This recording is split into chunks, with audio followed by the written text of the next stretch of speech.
set up. Oh, heavens. This was updating when no one had asked it to. So, just putting things together. That was me, actually. Oh, no. For once, something that I can't blame you on. Blame it on me. I do not need that right now.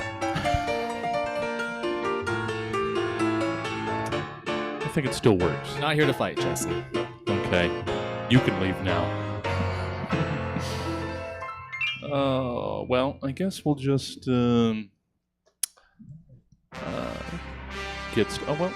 at 7:30? That's wild. Hey. We always start the second pre-show at 7:30, Jeff. Come on. This is a well-oiled machine. It's a Rube Goldberg, but that shit is flying. Whipping around in all sorts of ways. Is your computer ready? You know what? No. But that's okay. We can start with that. Just want to make sure everybody's levels are good, too. It's not ready. Why do you have the computer? It doesn't matter. It does matter. You've been here before, Martha. Let's say, am I coming? I can hear me. Jesse, can you hear me? Jesse, I'm over here. Jesse. Loud? God damn it. You can't. Okay, is that better? Okay. Frankie? Yes. All right, we got everybody. All right, you know what? I'm just... So this doesn't just turn into this fucking car ride where I have to reach behind me and just swat at you children. Oh, wait. We've got an audience. I might as well turn the crowd mic on, too. There we go. Hi. Now the pressure's on to laugh. No. A giggle. A titter. If you do, you have to stand up and point your mouth at the microphone. Yes. hanging from the ceiling. Make it worth our while. Point your mouth up there. Where's the microphone? Oh, there they are. No, that's not it. No, yeah, it's that one right there. That one's facing this way. Well, yeah, but it's a good area mic. Oh. It picks up people in the fucking lobby. That's a good mic. Oh. Or it's a bad mic. You shouldn't actually want that. Yeah, that's not good. You should want a little discretion from your microphone. Not just, what's going on at Sheba? This picks up the bathroom. It's cool. Yeah. Well, no. Gotta edit that out later. The peephole's behind which of these posters? Oh, whichever one's got the biggest eyes. So look straight through Jack Brown's face right there in the Licorice Boys poster. It's got to be at a good Jesse looking height. No, Jesse Rivera's at a good knee height right now. So why am I Oh, yeah. the purveyor of this establishment? Why would I need to look in the bathroom all the time? Come on. I'm here every day. You think I don't have street cameras? You have different times to peep on people. You think I don't have a key? I can open that door anytime. And everyone leaves. It's not helping at all. Remember when Jesse opened up by saying he didn't need to peep at people in the bathroom, and he could just walk the fuck in? Remember when he admitted to just aggressively kicking open the bathroom door whenever he wanted? I have an imagination. Also, it would be when people are here. Well, yeah. So you'd have to do it on stage. You'd have to do it right there while people are here, because that's when the bathroom's going to be in use. Sure. You know what? Let's not logic Hold this on. one. Wait a second. Oh, that's the stuff. Hey there. You need any more paper Somebody towels? is Jesse? What? No. Yeah, it's me. No, he's up there working Being the a bar. creeper. If you announce it, it's okay. Yeah. If I use this voice, then you understand you're being creeped on. As There's long no as you go surprise. full creeper, it's fine. All right. Things are restarting. Is it really like updating? It's well, no, Windows it's updating? It's also old, like all of my technology. So it's taking its time, but we've still got time. We can banter. Jesse, did you see? Did you go watch Superman? I did. What'd you think? Okay. Now I have to go. Yeah. I don't know. I've discovered I don't really like things anymore. Yeah. Oh, you got there. Yeah. Good. Oh no, I've been there for a while. You like the pop culture memorabilia of things. Sure. You don't like. I remember because you have a Scarlet Spider Funko Pop. Well, yeah. And I was like, oh, that's like I one of have my two- favorite characters. I What's have your two favorite? Scarlet Spider Funko Pops. Yeah. I haven't ordered the third one yet. Tell and me then they something just released a Ben Reilly Spider-Man San Diego Comic-Con 2025 exclusive from Target that I don't have yet, but I'm going to get that one too. And I remember asking you, I was like, oh, I love that character and that. What's your Yeah. favorite? And you were just like, I don't know who they are. You feigned ignorance to. I don't know if you're trying to be cool in front of me. Would never try to be cool. That is a losing battle. That's not something we're here to do. When Funko Pops enter Wait, the conversation. You're a Funko Pop poser? Oh, not at all. shit. Especially with the announcement of the second set of Firefly Pops that'll be coming out in September. With the whole crew. What are they missing? They not have book? They didn't have Book. They Really? didn't have Anara. They didn't have. I mean, if you're picking characters to not make, They didn't you're have- starting there. Welcome to the narrow cast. They didn't have River or Simon either. Really? Yeah. That seems weird. The main core 5. Sorry.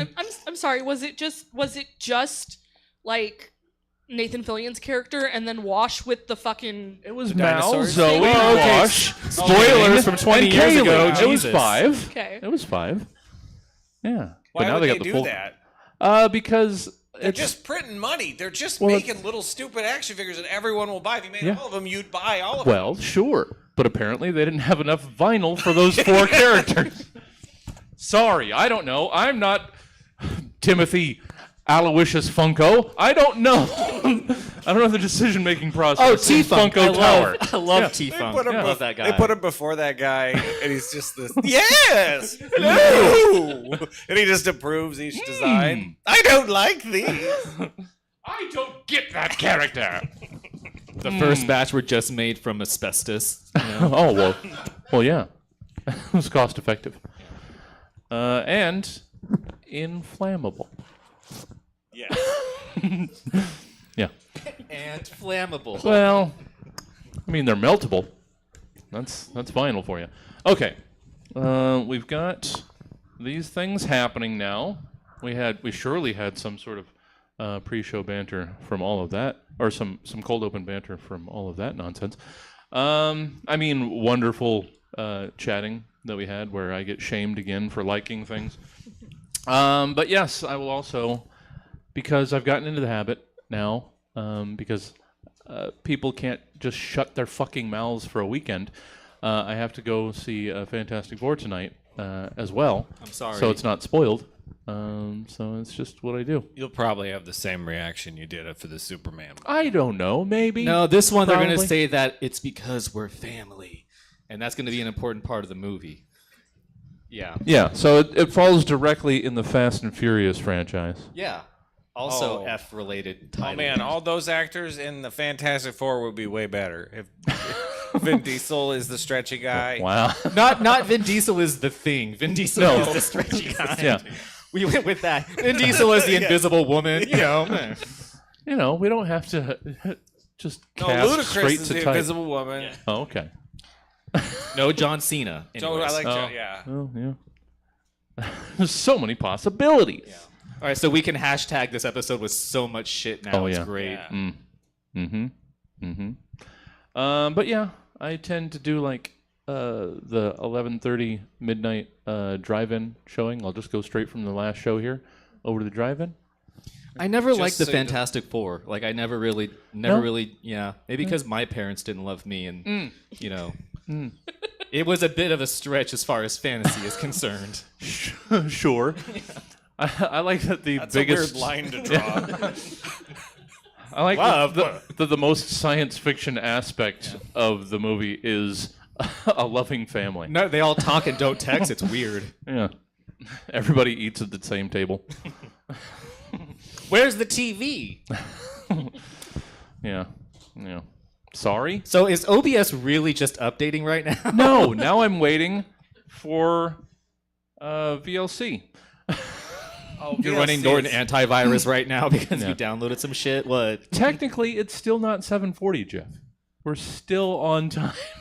VLC is a quality program. Well, yeah, on another machine, sure. That's all right. This was donated. I hope you have fun at the movies. Yeah. I mean, I'll go and I'll let it wash over me. You're just watching them so they can't be spoiled, even though you don't care.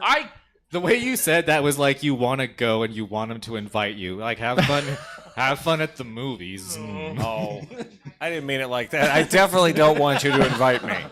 No. I don't want to see anything. I know Marco wants nothing to do with any cinematic universes. Oh, so. yeah. I remember watching Iron Man and being like, no, I don't want any more of this. An early non-adopter. All right. Swear to God.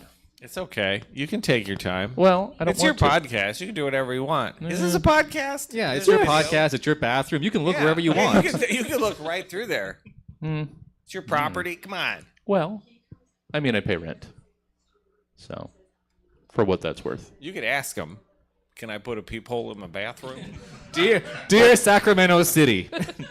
Dear Mayor McCarty. To be fair, we put that bathroom in without asking them. So I think we could probably do anything that we want with it. Wow. Yeah. No.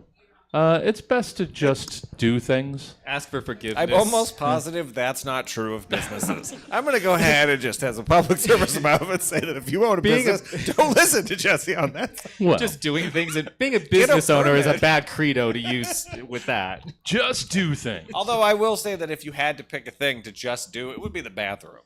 Yeah. Yeah. I mean, we couldn't have opened without an ADA compliant bathroom. So that was very important for us. All right. That's loaded. Now we got to load the effects, and then we'll start.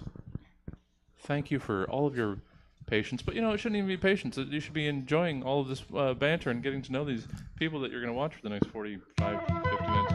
All right. Cool. There's that. We're ready to go. Wait, no, we're not. You stupid man. It's okay. This is only the 400-something show you've ever done. You don't... Yeah, I mean, I was a little late. But no, we're perfectly ready to go. Look at that. Like I almost did it on purpose, but if you know anything about this place, nothing is generally done on purpose, and please don't lean on anything. Everything is held together just so delicately. Yeah. If something falls over when you touch it, it's just don't apologize. I know. No, it was bound to happen. All right. I'm scrolling down when it allows me. Now it's Google Docs. Oh. And we're get to the intro script, and now we are ready to go. Thank you all for coming out. Appreciate the heck out of you, especially the people that have no idea that this isn't the actual show. Congratulations. It's not. It does get better. If you thought it was, you should have left by now. Yeah, well, and many have. Let's get to the program. Roughly 24 to 92 hours ago. We're not supposed to talk during I this mean, part. technically not, but this has become the Commission gag that three Marco specific has adopted. Because then you'll have to Figure Marco very now large, talks potentially over this comedic intro, Because then you jokes which won't- would have been helpful to these people who have which they never will been now here for the perform show, sorry. for the so they first would have I should have understood done what the that. show was, Last but now it's time. not going to happen. in front of So a there live we go. studio Thank you, audience Marco, for all of in a that. This is show explaining the called podcast. Yes, it explains the And- entire concept. Stab. In this ankle monitoring episode of the Stab Show. See, I'm gonna keep that. I'm gonna keep that for the episode that I edit. But let's let these people Sorry, I'll pause. get some kind of idea of what It's the on its own fuck this track. It's nonsense fine. is. Yeah. All right, here we go. Formerly Channel 3's John Alston lets you guys know what you're in for. Roughly 24 to 92 hours ago, Stab's team of comedy scientists commissioned 3 specific humorists to give various potentially comedic takes on several random topics, which they will now perform for the first and likely last time in front of a live studio audience in a show called Stab. In this ankle monitoring episode of the Stab Show, Nymphomercial's Frankie Lord tries a meatball so spicy that they can't help but affect a hurtful stereotypical accent to describe it. Mama. Squaw Patrol's Marco Cabodi calls upon the forces of the old gods to grant him the strength to care about yet another superhero movie reboot. And Mom Hat Studios' Jeff Brown brought a cake. Not for any special occasion, unless you think of cake bringing as a special occasion, in which case, it's a special occasion. All the while, me, your host, Jesse Jones, tears the lid off the easily tear-offable lid conspiracy that you just heard was a thing just now. I don't know, I wrote this earlier, it doesn't make any sense to me. All this and so much more tonight on Stab. Now, let's get into the program with segment 1. It's reorganization, as it oft is, if you listen to any of the other 450 of these goddamn. Sometimes you just need a little recognition. I'm not saying participation trophy necessarily, but sometimes it's just nice to be recognized for even, just existing. A pat on the back, an attaboy for just crawling out of bed and facing the hellscape once more. It's kind of a time when putting on pants and leaving the house deserves a fucking medal. Huh? Is that what GCM or what? Yes.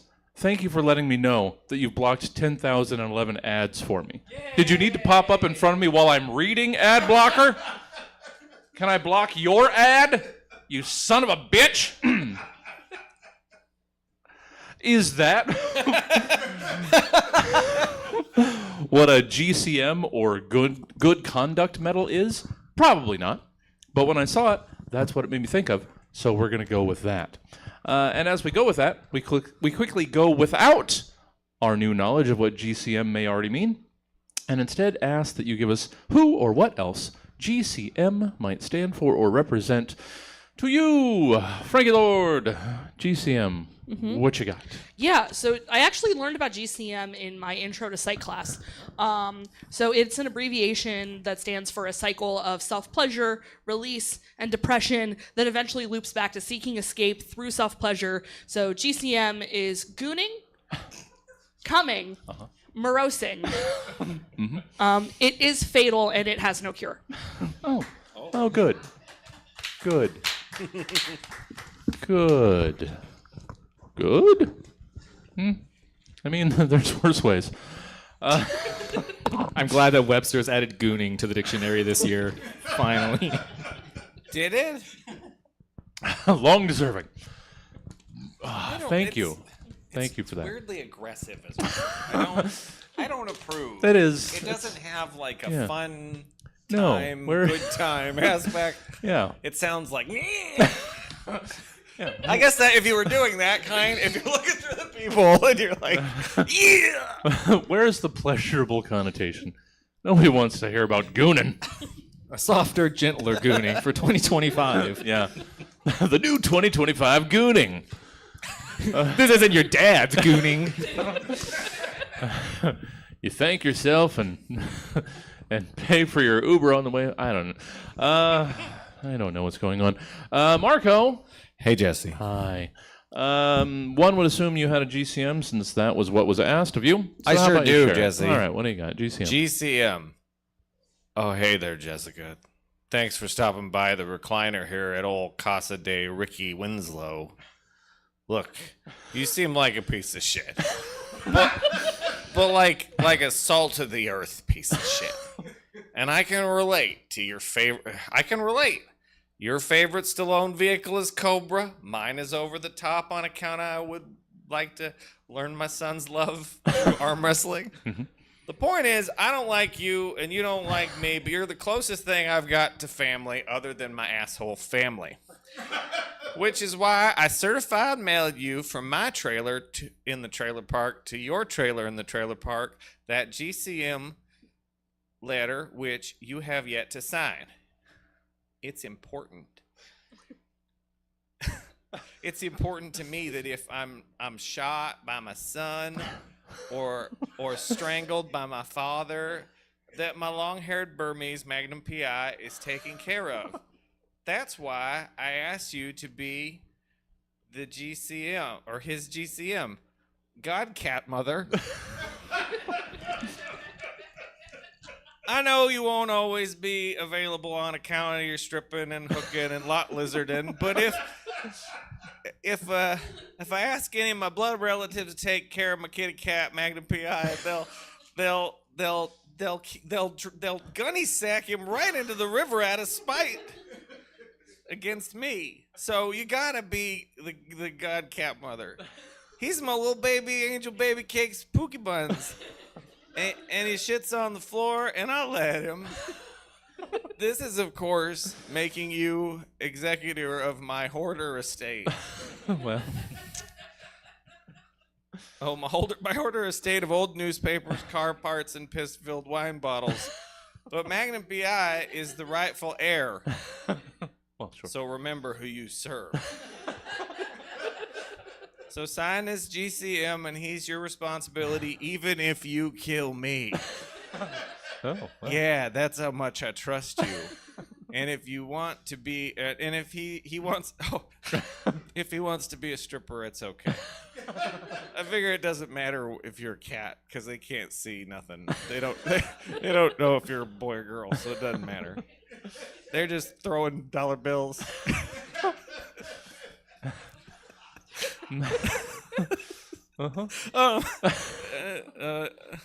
Thank you. Something word.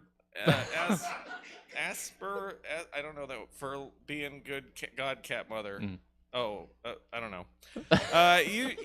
Upon being god cat mother, you shall receive $36. My collection of troll dolls that don't have their jewel. And a cassette tape of Bon Jovi's Immortal Classic, Slippery When Wet, on cassette, no case. No.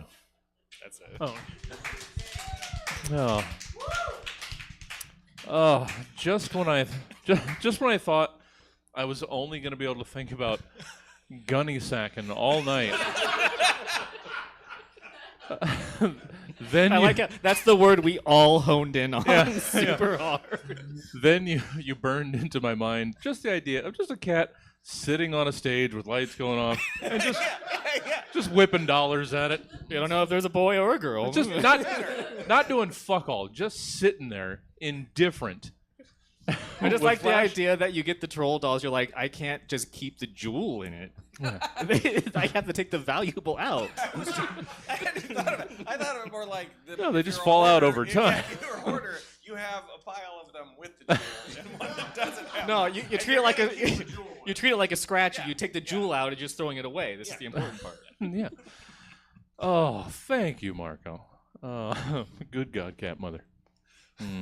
Hey, Jeff. Howdy. Hi. How about you wrap up some reorganization with your GCM? Everyone has lines during this one. Yeah, not for like a few minutes. Probably about 10. I forgot Jeff's on the show. So, GCM. Hello! Welcome! We've been expecting you. Come in! Come out of the rain and into the foyer. Oh, you must have so many questions. Welcome to our palatial estate. Welcome to our hidden mansion in the mountains. Welcome to Chateau de Monstre Amour. My name is Reginald Beadthorpe III, and I am the president of GCM, the organization which sent you an invitation to meet. What is GCM, you ask? You see, GCM is a secretive, exclusive organization that consists of well-to-do men of business and industry who seek out the greatest of all quarries, the most sought after of all prizes, the most revered trophies known to man. What's that? Do we hunt humans for pleasure? Oh, my dear boy, no. No, that will get you canceled. Post haste. No, our prey is more dangerous and deadly than you could ever imagine. What would you say if I told you monsters were real? Oh? Monsters, both of yore and of a more modern persuasion. What would you say if I told you that hippogriffs, Medusas, Godzillas, Pokemons, and even Muppets were true and alive out there in the world? Yes, Muppets, my dear lad! You don't seem too shocked to hear this news, which is why you were invited to join our organization. In your own travels, you have seen things, heard things. In your internet searches, you have discovered images and videos that defy imagination. You're like Neo, my dear boy. You're just like Neo from The Matrix, but for monsters instead of being a huge computer nerd. This is why we are inviting you to GCM, my lad. You will join in our ranks. You will seek out monsters in the world, boy. Monsters that could swallow you in one bite. Monsters that could squeeze the life from your body. Monsters that could step on you. Yes, my dear boy. Monsters that could step on you with big, smelly, monstrous feet. You're going to seek out these monsters, my good lad, and you're going to fuck them. Yes, that is right, son. Welcome to GCM, the Gentleman's Club for Monster Fuckers. After a careful review of your internet search history and payment history to Patreon over the past several months, we deduced that you would be an excellent addition to our group. Oh, don't be modest, my dear boy. You've the perfect level of refined depravity that it takes to want to have sex with the xenomorph from the Alien franchise. The xenomorph. Oh, it's real, I assure you. And it is insatiable. If you join GCM, you will be amongst friends, I assure you, without any judgment. Take Lord Hampton over there by the fire. Hampton just returned from a 4-day excursion to Scotland to fuck. What was it again, Hampton? I seduced the Loch Ness Monster. Ah, yes. Nessie, a gentle little lover as one could hope for. Hampton fucked the Loch Ness Monster. And Admiral Gerald Smith over there, straightening his bow tie in the hallway mirror, he just returned from the San Fernando Valley in California after a 2-week sojourn with, Hey, Jerry! What piece of monster ass were you after on the West Coast? I fucked Alf! Ah, yes, Gerald fucked Alf. Good on him. See, no judgment, my boy. Look, over there is Jesse Jones. Another recent addition to the club. Oh, dear Jesse, what magnificent monster have you been all up in these past few days? I fucked the Brontosaurus! See? Jesse fucked up. Wait, what? You... Yeah. Jesse, Yeah. we've been through this. A dinosaur is not a fucking monster. A dinosaur is an actual historical animal, you sick fuck. Yeah. That's like saying you fucked a dodo, Jesse, or a woolly mammoth. Have you fucked a woolly mammoth recently, Jesse? Would you fuck a dodo, Jesse, or a saber-toothed tiger? Jesus, Jesse. How many times do we have to have this conversation? Yeah. You disgust me. I'm sorry. Good Lord. Welcome to the GCM, but hey, don't be that guy. Don't be like Jesse. All right. That's it. Oh. I didn't realize the other page wasn't the rest of it. Okay. That's a whole other prompt you have lines in. This is good. This is long. All right. That was reorganization. Let's meet. You fucked the Brontosaurus. Yeah, why not? You know? I mean, if you could find one, would you not? Well, here's the fun behind the scenes is like in chat, the idea, and this is maybe we can get people in the crowd to decide if this is true. Okay. I asked Jesse what his favorite dinosaur is. Before Jesse could answer, Marco said, you look like you like stegosauruses. I mean, I don't not. I don't know what that means. I know what it means. But when you look at Jesse, do you think, yeah, that guy? Yeah. Stegosaurus. I look like he looks like I'm gonna make him look at the rabbits across the water. Wow. That went harder in a minute. You just meant like you like bright colors. Why would a Stegosaurus be brightly colored? You're the person there when you see the fireworks. It's like, Oh, sure. you know, I like fireworks. Yeah. I'm not judging. Brontosaurus, when you said that, I'm like, oh, never mind. He's right. Brontosaurus is pretty cool.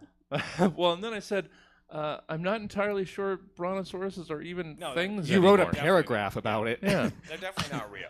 I just asked, what's your favorite dinosaur? And everybody chimed in, and Jesse wrote a paragraph about, well, I don't know if this is a real thing anymore, but it's my favorite. I mean, it was a real thing when I was brontosauruses used to be a thing, but now they're all sorts of different things now. And you like the long necks? Yeah. Well, sure. Yeah. Yeah. Me too. Yeah. I've got a. You have a long neck? Is that what I think that I have meant? a longer neck than I feel like I should. I don't know. Jesse, do you think you're a dinosaur? I might be. Maybe that's why it's okay. You know what? We're supposed to be Anyways. introducing the panel. Frankie, hi there. Hi. How are you? What have you been up to? What's the fun things in Frankie World? I've been great. Yeah? Yeah. Well, good. Yeah. That's nice. You guys have been, and I guess tomorrow you will also be infomercialing. I sure will be. Yeah, Yeah. I'll be here with Derek Dozier and Jesse Gould. Oh. Dozier. Yeah. Oh, we got like special casts Mm-hmm. tomorrow. Yeah. Nobody ever tells me anything. I find Yeah. out when people show up. Yeah. Well, I've been the one in charge, and I've been doing just a bang up job of doing it at the last second. Sure. So. Well, for those that aren't intimately aware of what it is that program is, and I'm sorry that I use that phrasing, what's an infomercial? So an infomercial is a podcast where we review hentai both enthusiastically and regrettably. However cursed you think it is, it's worse. And it's a great time. Yeah. Yeah, and once a month we do a live show where we traumatize our friends. Sure. So Sure. Yeah. So if you want to see why Frankie and Milk and them are not really welcome at the FedEx store. I was going to ask what happened with that. I just was super on top of getting them out of the printer and face down. Like, It was literally you and Milk on the phone with a poor person at FedEx trying to gently talk around the idea of can we come and print porn there? yeah. Yeah. And is that cool? Yeah. So they print out visual aids, like a I remember 11 by Milk saying, like, 17. it's kind of educational. Sure. I think that would qualify. I think that would qualify. As long as they have the self-serve kiosk and you can get them out of there real fast. Yeah. Yeah. That was kind of what they said, I think, right? Yeah. Nobody Like, wants they to were bother like, you. It was very much just like if we don't fucking see it, Yeah, whatever. we're not gonna print it for you, Yeah. but you can. You think that's the only porn that gets printed at FedEx? Come on. Come on. They see all sorts of shit roll through there. Slam it down on the counter. I'd like to print this, please. Give me one of these and make it glossy. Sir, that seems to be a butthole. Not any butthole, it's mine! They wouldn't know till they took it, too. Yeah. They That- go, just a second, and they go back, and then they'd come back. I don't think I Please can. blow that up for me. Please. This is a very clippable episode so Oh, yeah. far, sir. That appears to be a butthole. Yeah. Yeah. Oh, it's mine. Oh, it's okay. It's all right. It's all right. It's mine. It's okay. It's mine. Yeah. I'll show you. You can confirm it if you'd like. They just point to the sign on the wall that says FedEx does not print buttholes. No shoes, no service, no butthole. You just made that since the last time I was here. They're gonna have to tell people afterwards. You're gonna be like, you're not gonna print inappropriate pictures, are you? Because I've got people coming in doing that. I never thought I'd live to see the day. Well, you know, it's a service they provide. That poor 19-year-old working. Yeah. Well, thank you, Frankie. Good to have you. Yeah, fourth Saturdays, 10 o'clock, 10:30, depending on showtime of the 9 o'clock, which we'll see how that goes this month. Marco, hi there. Hey, Jesse. Hey, what are you doing for like show wise and stuff? How's things? I don't know. They're good. Yeah. Squad Patrol sketch comedy show has its 10th anniversary show coming Yeah. up in August. That seemed unreasonable. That seemed unreasonable that it could be 10 years. Yeah, But- 10 years yeah. we've done it. I made a list of everything. It was like 103 shows and like 680 sketches or whatever and 40 videos, and I was going through everything to make a big deal out of it. Yeah. But yeah, we're real excited about it. Awesome. We're Is having that, old guests come back and Oh, do hell yeah. stuff, so it's really fun. is that next month or It when? is August 8th. Okay, cool. Yeah. Cool. Well, awesome. Oh, thank you. Yeah. Yeah. Good That's what I got job, you going. guys. Thanks. Yeah. That's a little pandering, but okay. Well, no. Seriously. No. Yeah. No, I mean, yeah. Did it. It'll be fun. I can't go see it because No. I have to be here. Yeah. But I would. That's okay. But I can't. understand. So, you guys have fun with that. I will. I'll tell you how it was. Please. All of this is wholehearted. This is genuine. It does not sound authentic at all. Saying that makes it sound not like it is. But no, very I'm awesome. really happy for you. Very That's great. awesome. I didn't realize it was 10 years already. That flew. Well, good to have you, Marco, as always. Excited. Jeff, what's going on with the Mom Hat Studios? Same old, same old. Okay, well, maybe explain that to people that don't know what that is. Same old, same old. We've got new episodes of Goosebumps. Who's old enough to have read Goosebumps books as a kid? Woo, thank Christ. We have a podcast that's, like 60 episodes where we read Goosebumps books. It's 3 hosts. It's me, her, and Joe, who's not here. Joe and Danielle have PhDs in English. I went to junior college for 9 years, so I'm basically a doctor. Basically. I'm pretty sure. And we read the books again, which you'd be surprised. It takes like 45 minutes to read a Goosebumps book. Oh. And then we talk about it. And it's not trying to it's a thing where you can love something, but also be like, this is causing me pain. Huh. And that's what it is we read those, we talk about them. And the most recent one, actually, we read, did you know R.L. Stein's still kicking it and writes new books now? No. He wrote a new one and we read that one. And it's wild how not much changes. So, okay. But yeah, if you go to, we have a lot of stuff, the videos, Mom-Hat, and me and Kim are going to do a new video. I don't know if anyone knows about the horse girl game. Yes. Yes? That was a safe I bet. wasn't trying to single you out, Frankie, but I was like, if someone's going to know about the horse girl game. As soon as you it's said, gonna be I don't know if anybody's heard of the horse girl game, everybody turned to Frank. We're going to play the horse girl game. So not to dodge accountability, but I live with Milk. Of course, I've heard of the horse girl Here's game. the thing. Well. I wrote my first one thinking Milk should be here for this, right? No, Milk wasn't here for it. So Mom-How, we have a lot of stuff. A lot of videos, a lot of fun stuff. Always a good time. All the Mom Hatters who cycle through here, as they do. Always fun. You know what? 90% of the time fun. I feel That's like not we true. glossed over always what the horse girl game. You'll have to We only watch have so the much- video. We only have so much That time. was good. Yeah. And even though segment 2 is supposed to be fast, I know it won't be. So let's get back into the program. With segment 2, it's Bootleg It. As we celebrate the kickoff of the summer blockbuster season with a new Superman and a new Fantastic Four, we are reminded plainly that all of the originals are dead. And you know what? Who needs them? What brings in the money is a familiar face with just enough of a tweaking to drag people into the theaters for a novelty popcorn bucket and a soda big enough to soak your feet in. And that's basically the concept of Bootleg It, where you're asked to take these world-renowned, successful properties with one... Oh, wait. I forgot to take out that line when I was changing the... You guys didn't read anyway, so it doesn't matter. When I was changing the intro, I forgot to...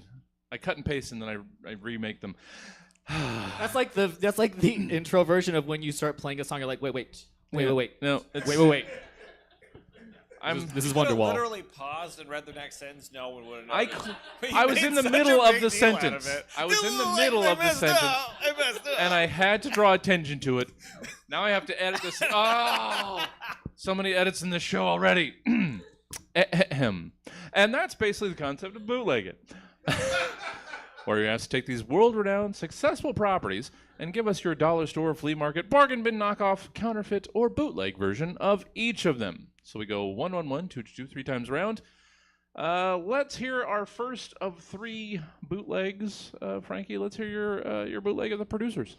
Yeah, so the bootleg I found of the producers is called the Executive Producers.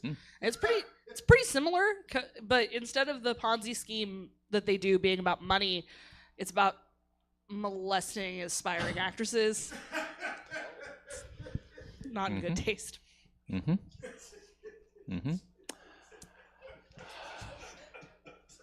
I now recognize my error. Is it still a musical? Yeah. Oh, good. Yeah. Yeah. Thank God you threw the "it's not in good taste" at the end. Yeah. You'd hate to accidentally start rooting for him.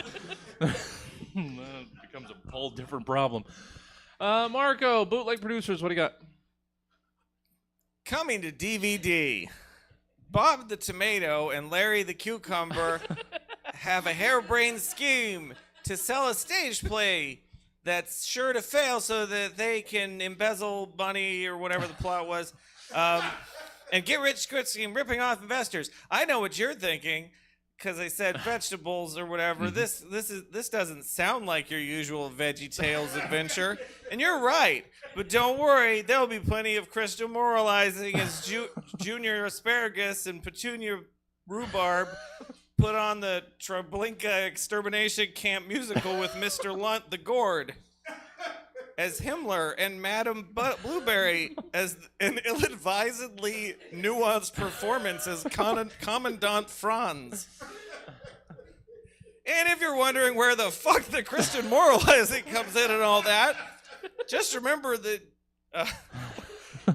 Just remember that Jesus should have what? The Jews should have believed in Jesus as their Lord and Savior, and they hella don't. So there it is. Yeah. Anyway, don't miss the Veggie Tales' newest film, The Producers. Yeah. No. Yeah. Oh, no. Now on 2006 DVD. I got that immediately, but I'm glad other people had to get walked up to that. I appreciate that. So something for people that haven't seen 25 or how many appearances of Marco Cabodi on this show. Someone didn't write this down for him. He can't read his own handwriting. It's gorgeous, and I love it every time. This is like the writings of the fucking Zodiac Killer. I write like my favorite dinosaur is a stegosaurus. I know, and I'm okay with that. Yeah. You got that stego scrawl. Yeah. It's something that needs to be said for those that don't know that it's him struggling over reading his own handwriting. So good. It's an extra layer that now you can enjoy. Thank you, Margot. Jeff, Bootleg Producers, what you got? So I think everyone, if they haven't seen me before, knows I famously do not understand this prompt. And I always have a hard time with it. Okay. Always. All right. And even though like friends have told me it's like this, and I was just like, my brain. So The Producers. So this product is an in-development harem visual novel that can be downloaded for free online, but the creator would really appreciate it if you subscribe to their Patreon, because if you do, you'll get the most recent version before it's made available on a variety of websites that will 100% give you a virus. In this visual novel, you're an 18-and-a-half-year-old man who is returning to his home after being gone for several years. Throughout the story, he reconnects with a number of women in town, all of whom secretly yearn for this man. You can name the character anything you'd like, but the default name is Bringerman. The selling point of this visual novel is that all of the women Bringerman can potentially romance are based on several reality television personalities known for having an obscene amount of children. You've got the next-door neighbor, Nadia Suleiman, a.k.a. Octomom. Okay. And you've got the former teacher-turned-local politician, Michelle Dugar, a.k.a. the mom from 19 Kids and Counting. Okay. And you've got a local pop group that consists of several women from the MTV shows Teen Mom and 16 and Pregnant. The name of the visual novel is The Producers. Mm-hmm. Oh. Yeah. Oh, wow. I'm so glad we have 2 more of these to do. Second time around. Let's hear, Frankie, your first bootleg. Your bootleg of Terminator 3, Yeah. Rise of the Machines. Yeah, so the bootleg I found is also called Terminator 3, but it's about a robot abortionist. Uh-huh. Oh, Frankie gets us back on schedule. That helps. With Christian morals in there somewhere, probably. Marco, Terminator 3, Rise of the Machines, bootleg, what you got? Every time I do this one, I always don't do all 3 of them. I do whichever number I am. Withholding, I get do it. that Yeah, like yeah. 4 times. Okay. All right. Terminator 3, Rise of the Machines. Yes. In the distant future of 2003. You thought it was over, but it was only the beginning. Edward Furlong is the bloated, drug-addled husk that returns as humanity's only legally different hope. He must team up with not one, not two, but three formerly deadly cyborgs he now calls friends. Chuck Norris, Michael Dudikoff, and Lou Ferrigno stars cyborg eliminator cyborgs who must help conjoners stop the nuclear holocaust or get the crystals or whatever.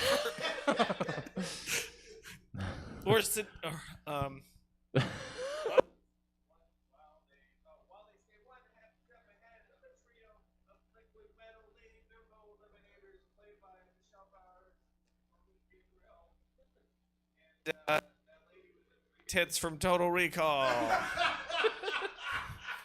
They get naked a lot because it's really hard to do the visual effect of liquid metal. It's super expensive. Anyway, I decided at the end this is a porno parody. But I didn't write it that way. Don't miss Sex Exterminator 3. Rise of the Machines? Question mark. And then I wrote, is that a pun? No. Whatever.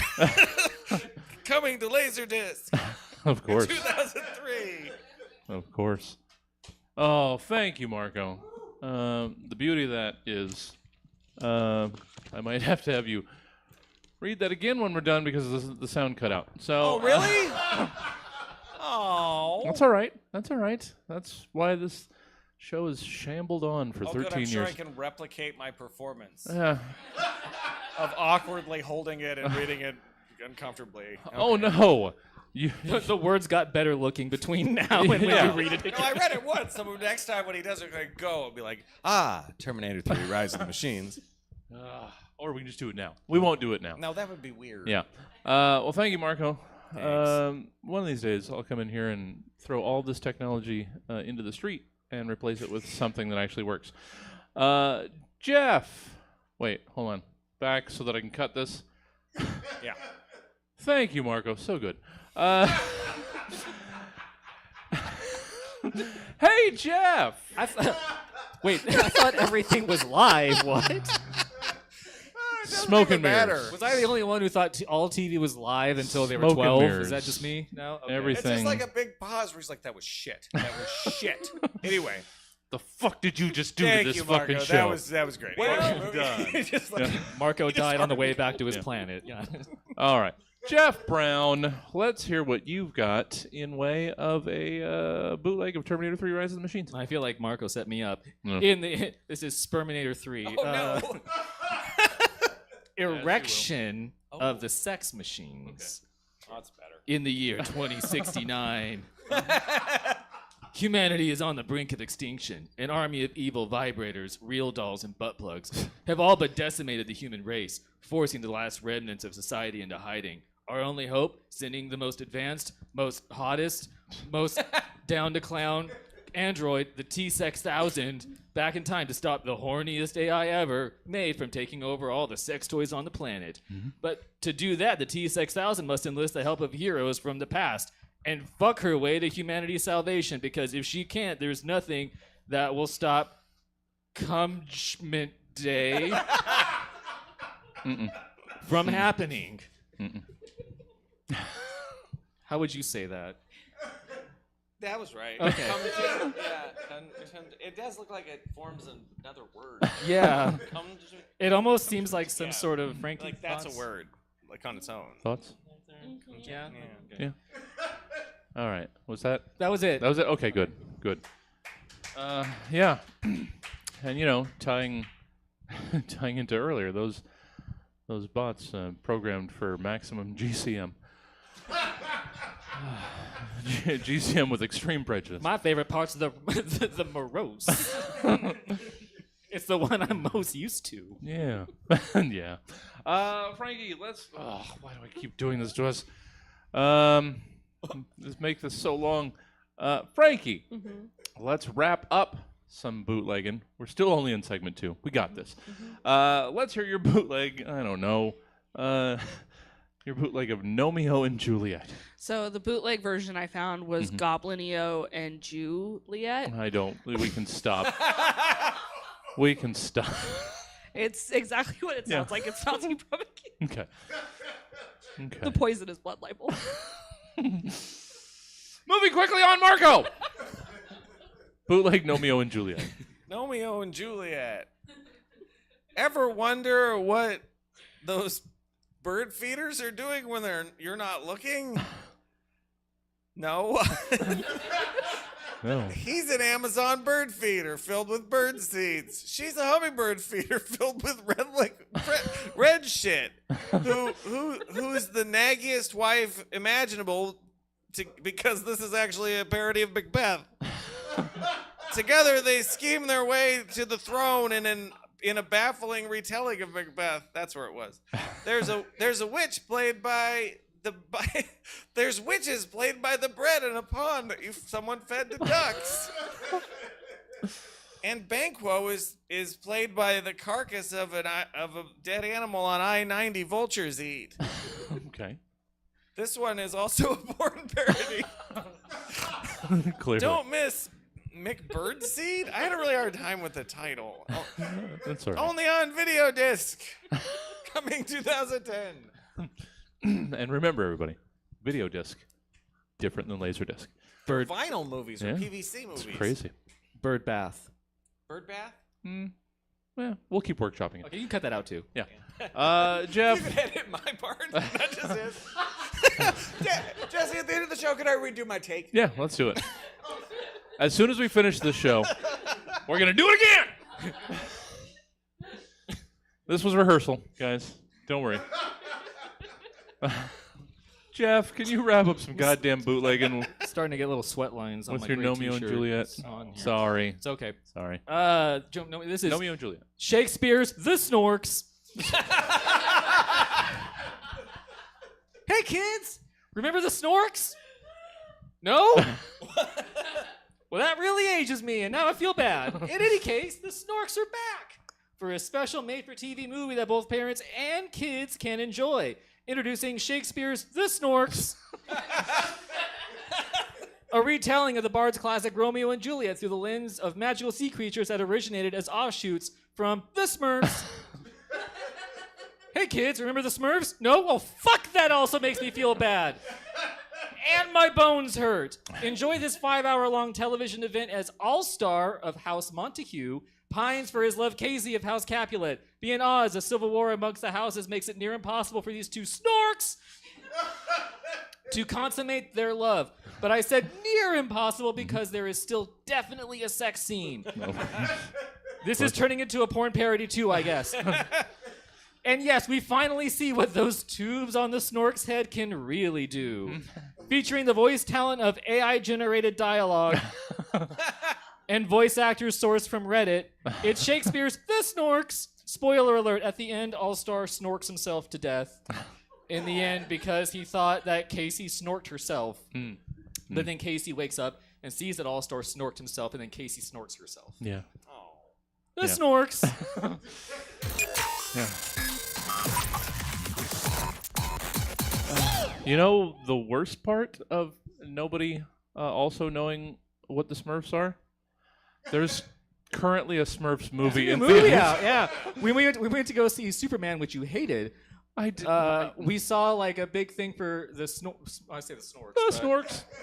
for the Smurfs, and it was just like I mean, Rihanna's a voice, which got me. Yeah. So I'm sitting in theaters. Oh yeah. Maybe there's a post-credit scene with the Snorks. Oh, they're building the Smurf cinematic the universe. Hanna-Barbera universe. Yeah. Oh, fuck, I'd watch that. I would watch Back that. to previous comments about universes. If it's the Hanna-Barbera universe, they do that race. Yeah. Oh, some wacky races. Death Race. Oh, just Zack Snyder's. They did a race. There's a cartoon where all the characters race. Yeah. No, it's like. But it should be Death Race. It by should be Zack Death Snyder. Race. Okay, I take it back. No, it should be Death Race by Zack Snyder. Just at the end of the Smurfs movie, the second end credit scene is fucking just Jabberjaw shows up. Yeah. And no one knows what that means. Segment 3, it's closing arguments. Oh, the show will get done eventually. Doesn't matter. In theory, we are all of us innocent until proven guilty. But what is guilt? That seems like a pretty simple question. But what if I told you that it wasn't? And away we go in the dizzying exercise of confusing workaday dullards that is the inexplicable job of a hired bullshittist. That is the American legal system. Ugh, that could have been read better. Not doing it again. And in closing arguments, you've been asked to deliver your closing arguments in defense of the following fairly indefensible things. I mean, this is a judgment I'm making probably unfairly for you, Frankie, but let's hear your closing arguments in defense of your first apartment. Sure, it was comically small.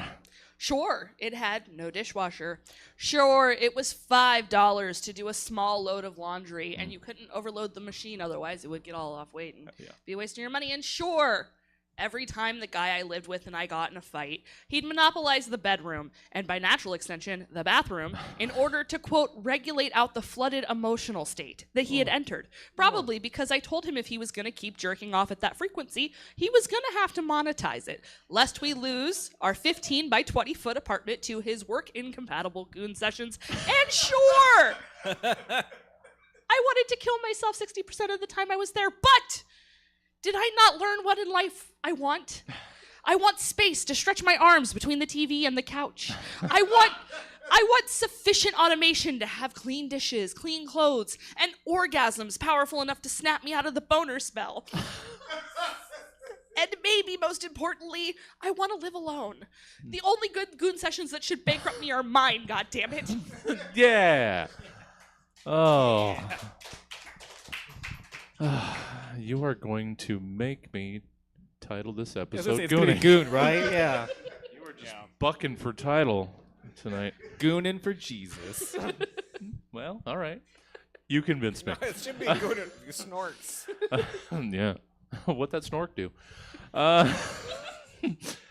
Marco, let's hear your closing arguments in defense of a zombie apocalypse. Look.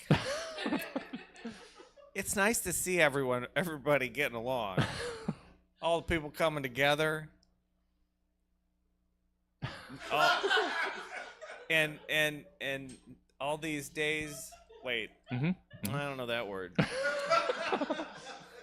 All these days of strife we deal with, putting family against other family members, and it's also this division. Wouldn't it be nice if we were all end up, just getting along with a common goal of brains? The pursuit of knowledge is always very noble. It's a noble goal. Yeah. I really think we approach a zombie apocalypse all wrong by focusing on survival. You want your teeth to hurt? Or to have kidney stones? There's no doctors or dentists or OBGYNs in the ZA. Just dirty clothes and armpit stank and the inevitable realization that all the people you look down on most have all the guns and ammunition. and prepper shit, those buckets with all the food. Yeah. Your Wordle score won't get you shit in this zombie apocalypse. So just stop, man. Ride the wave. Let's all be friends. Don't you want to be friends? With no worries, no phones, no anxiety. Well, I mean, come on. I'm gonna go open the gate. Let's get those teeth kisses. Get this party started. Yeah. We don't know that being a zombie isn't pleasant as all hell. Yeah. We just assume they're the bad guys. Yeah. No credit debt, no credit card. Yeah, debt. it's all gone. There's a lot of upsides. Yeah. The fall of civilization, all there. It's good. It's nothing but don't have to worry pluses. about it. Nothing but positives. Thank you, Marco. Hey, Jeff Brown. Bring in those teeth kisses. Come on. Get a little nibble. Little nibs.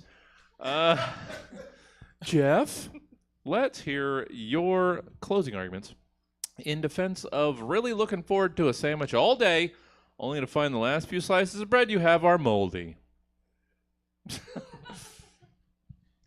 Ladies and gentlemen of the jury, I have only one question to ask you. Are you cowards? Oh, shit. Now, if you are cowards, then when you retire to the jury room and deliberate, you will come out and find my client really looking forward to a sandwich all day, only to find the last few slices of bread you have are moldy, guilty. And they will be sent to the electric chair.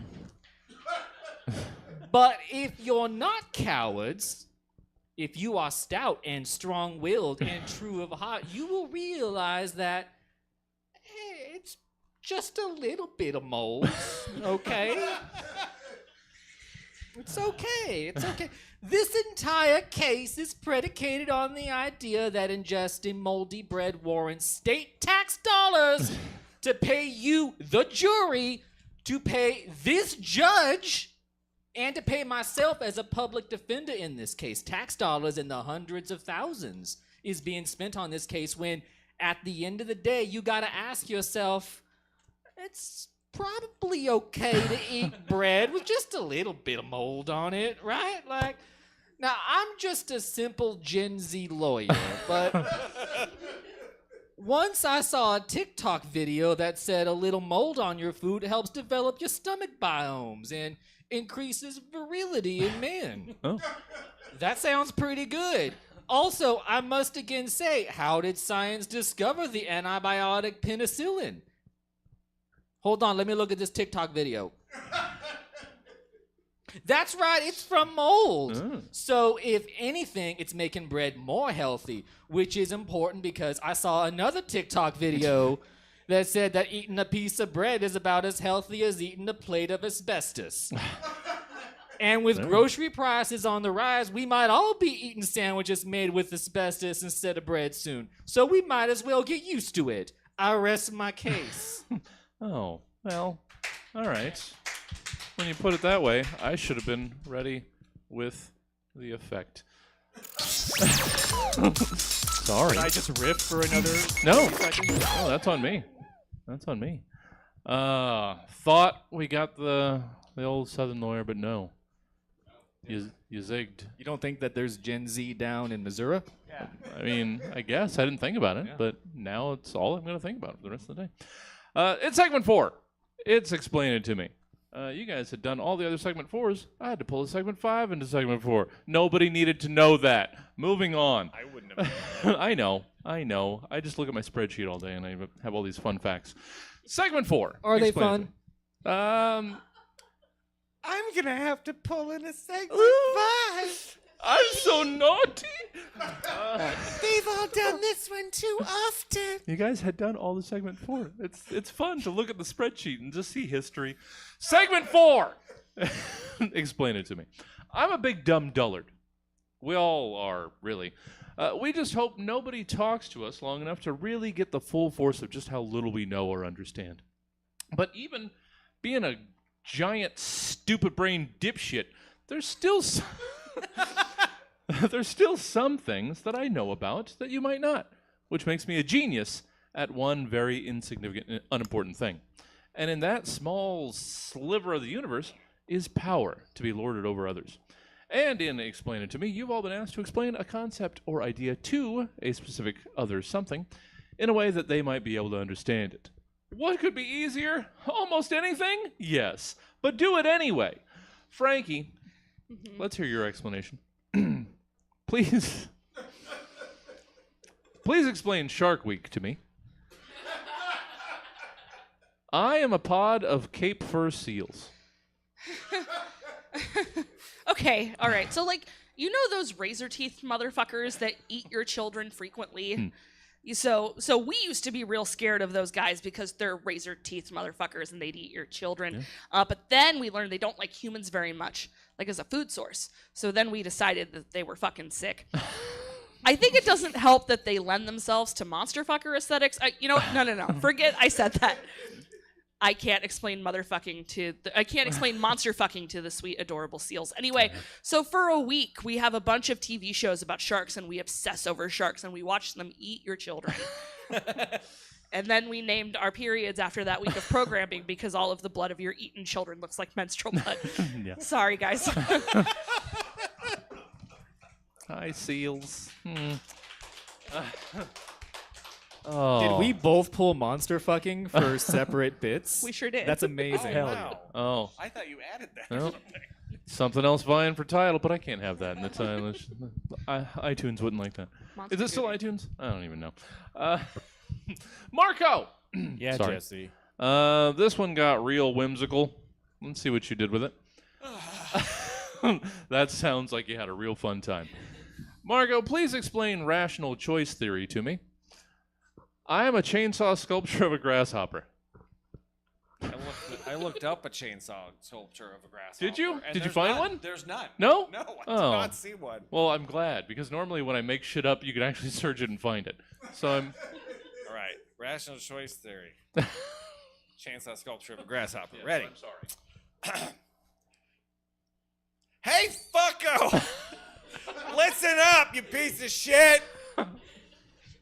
Since you're a chainsaw sculpture of a grasshopper, I'm gonna guess you don't know shit about economics! You dipshit! Fuck, you dipshit fuckwit! Listen with you fucking Husqvarna chewed non-existent ears, you piece of shit! Rational choice theory is a school of thought based on the assumption that individuals choose the course of action that is most in line with their personal preferences. Hey! Eyes over here, numbnuts! What, you gonna play your chainsaw fiddle? Instead of working like those fucking chainsaw ants do? Are you such a disappointment to your chainsaw mother? He called you a motherfucker and said your dad is waiting to hit you with his chainsaw belt.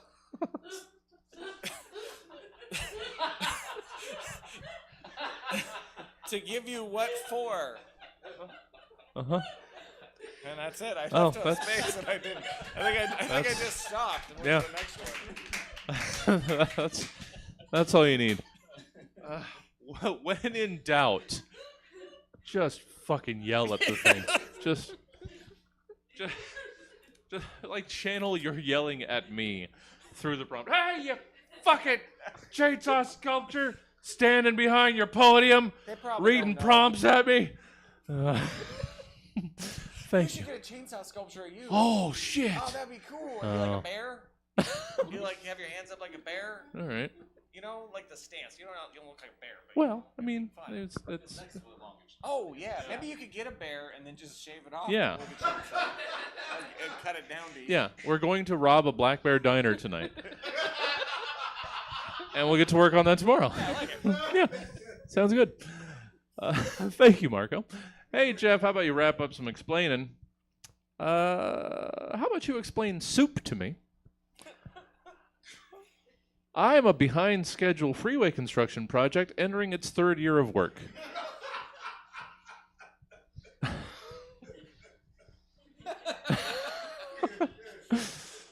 This is what I say in my car every day, so I don't have to write anything. All right, you piece of shit stretch of fucking concrete rebar and broken promises.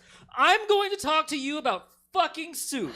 Why am I explaining to you what soup is? Well, I'm stuck here in standstill traffic again in the sectioned off 1-lane off-ramp to 50 West along the 8,000 other cars, so it isn't like there's much else to do right now. Let's talk fucking soup. We all wish we were somewhere else right now. I was gonna spend my Sunday walking around IKEA for 5 hours, imagining a life better than the one I'm currently living. But instead, I'm here with you in oddly temperate July weather, so fuck it. We're talking soup. Do you know what soup is behind schedule freeway construction project entering its third year of work?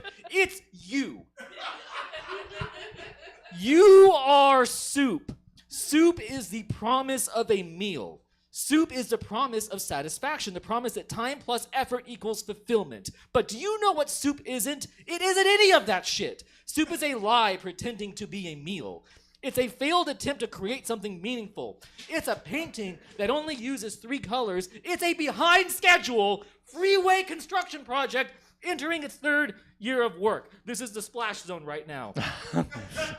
Soup has all the ingredients to be something good, just like you do behind schedule freeway construction project. You've got manpower, you've got resources, you've got time, and you threw all that shit in a crock pot for 3 fucking years. And what have we got? We've got soup. A half-assed collection of concrete barriers and broken promises that is not... It's supposed to satisfy me, but it sure as hell doesn't. I just wanted to go to IKEA. Oh.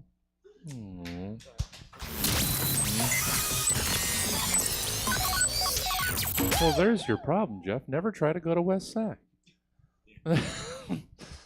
When I moved to Sacramento, I was working, and I was like, people would send in like changes of address to the department I was in. And I kept seeing West Sacramento, and I was just like, you silly people. You don't have to write West or East. It's just Sacramento. And I erased all of them.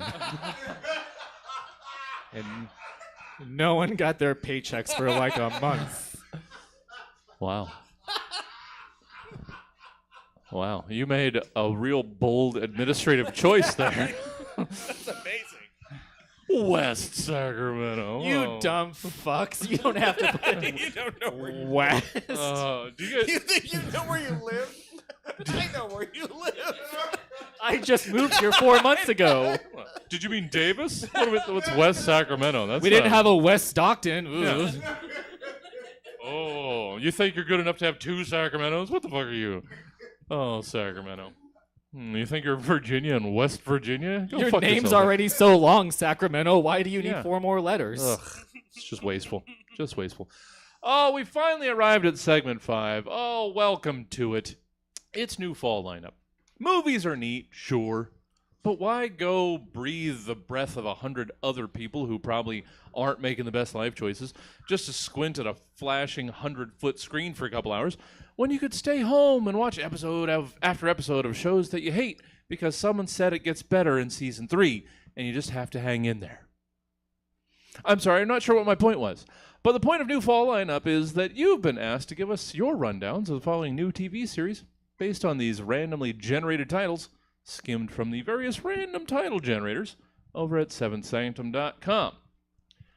Frankie Lord, let's hear about your new television show, Dreadful Island. From the creators of Love Island, The Ultimatum, The Love Ultimatum. Love on the Spectrum. Okay. Spectrum Island. Ultimatum on the Spectrum. I'm a professional. You could Survivor. You can stop at Spectrum Island, really. Survivor. Survivor on the Spectrum. Love Survivor. The Ultimatum Survivor. Infomercial.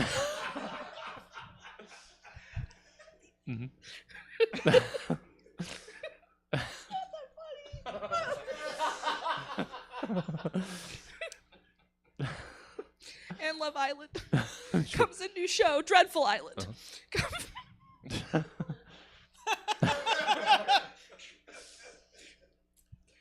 Coming to Netflix.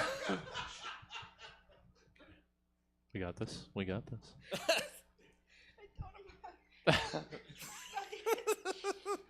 Coming to Netflix, HBO Max, Showtime, AMC Plus, Plex, Tubi, Oceavision, Stab TV,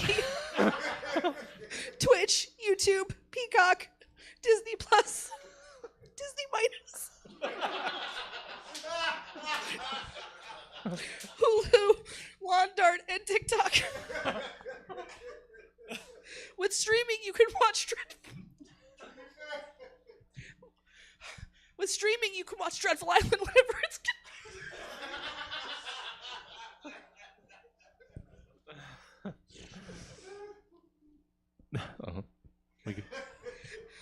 That includes 8 p.m. Pacific Daylight Time. Pacific Daylight Time, 3 a.m. Greenwich Mean Time, 6 a.m. East Africa Time. Oh, was this the part I was supposed to interrupt? Okay. 4 a.m. West Africa Time, 4 a.m. Irish Standard Time, 7 p.m. Alaska Time Zone. Okay. All right. Damn it. Thank you for that. So Thank happy. you for that. Now you just got me. You've got me wanting to watch the entire lineup of Lawndart originals. Damn it. Thank you, Frankie. Oh, I haven't seen someone enjoy themselves so much while in, on, or around a stab show in a long time. Frankie, how can people get more of what it is that you do and the things that you're about outside of this nonsense? Yeah, sure. So I'm on Infomercial. We record episodes that go up, but we also have a monthly episode that happens here live, 10 o'clock, 4th Saturdays. I'm also on Transschedule. I know that we have an 8:30 show September 11th at the Comedy Spot. I don't know when our next show is here, but we're starting to do sketches online as well. I'm on most social media at Oops and Non-Binary. Yeah, I think that's everything relevant. Yeah. Well, lots of fun. Good to have you. We might have to look at the schedule because I thought you guys were here September 18th. So I don't know if you're doing back-to-back weeks. We might be doing back-to-back weeks. All right. Yeah. Well, then get all the trans schedule you can eat. Thank you, Frankie. Marco Cabodi, let's hear what you've got in way of a rundown of your new TV series, Lady Danger and the Cat Warriors. It is a time of strife in the kingdom of Backyardia. Per true, the noblest and truest soldier in the Calico Brigade has just returned from his vision quest with a terrible fate. Terrible vision in spite of inflated prices. Someone in the is. Oh wait, it's a terrible vision. In spite of inflated prices, someone someone is close to purchasing the kingdom of Backyardia and the addendum 2,800 square foot dwelling adjacent to it. Sure. Is this person Lord? Is this Lord, friend, or foe? Pertru, along with his noble lieutenants Stonepaw and Hismew, must do reconnaissance into the new home of Lady Danger, a social media manager for a major tech firm that just keeps having trouble finding the right guy. The embattled warriors will have their work cut out for them if they must defeat this wily foe, or maybe they could do the unthinkable and be friends, cuddle buddies, indoor sleepy time friends who meow and want treats and get spayed and neutered and adorable-ified. Or do they maintain their warrior ways as all feral warriors have since the first garage door was sprayed millennia ago? Tune in to Lady Danger and the Cat Warriors. Only on UHF with rabbit ears. Yay! Thank you, Marco. Oh, I got two adorable little guys in the backyard that I feed, and I want to bring them inside, but Inside Cat would not like that so much. So I'm in a difficult position. I hear that. Yeah. I just got kittens. Yeah, lucky. They're fucking cute. Marco Cabodi, how can people enjoy more of what it is Marco does outside of the very confines of this episode of Stab Show? I'm gonna be doing my 10th anniversary Squad Patrol sketch comedy show at the Comedy Spot August 8th at 9. We're doing special 9 o'clock time. Nice. To do extra stuff. Sure. It's gonna be awesome. Yeah. I'm excited. Gonna be a lot of fun. Check it out if you're not already here. Thank you, Marco. Hey, Jeff. Hi. Before we get to you wrapping up this gosh darn program, how can people get more Jeff Brown in their lives? You can look for me in the streets. You can go to mom-hat.com. You'll find a bunch of podcasts. There's a D&D podcast. There's another D&D podcast. That's what people make. There's a Goosebumps podcast on there. There's a whole bunch of Let's Play stuff. There's a couple Smash and Pass videos. So it's me and other funny people in the area. One of them's right there. And you can also just find my stuff if you do. Usually it's Jeff, Tehjeff, on like Insta or Blue Sky. It's mostly some doodles and pictures of my cats and pictures of random cats. Sure. So, what more do you need? Yeah. Jeff, let's close out this program. Let's hear your rundown of your new fall television series, The Terrifying Cybernetic Person. All right, everyone's got lines during this. And you know what? Just like do what you want to do. You know? Oh, okay. You have fun with it. All right. You know? Loosey-goosey. Notes afterwards. Sure. This... We'll re-record it if it's not good. Yeah. This fall, the chase is on to stop the most dangerous cybercriminal in the world from wreaking havoc. Scientist 1. Sir, the digit containment module system is crashing. We're getting an uptick in neutron resonance, and all of the pixels are cascading into a RAM flux. Military man. Speak English, you white-coated buffoon! Scientist 1. Sir, the most secure cyber prison in the entire world. It's crashing, sir. The electro criminals, they're all free, sir. The military man slowly takes off his military hat. You know the one, it's like a beret, but taller, and it has like the fun decorations on it. Oh. He sets it down on a table and stares, shocked at the scientist, military man. All of the electro criminals?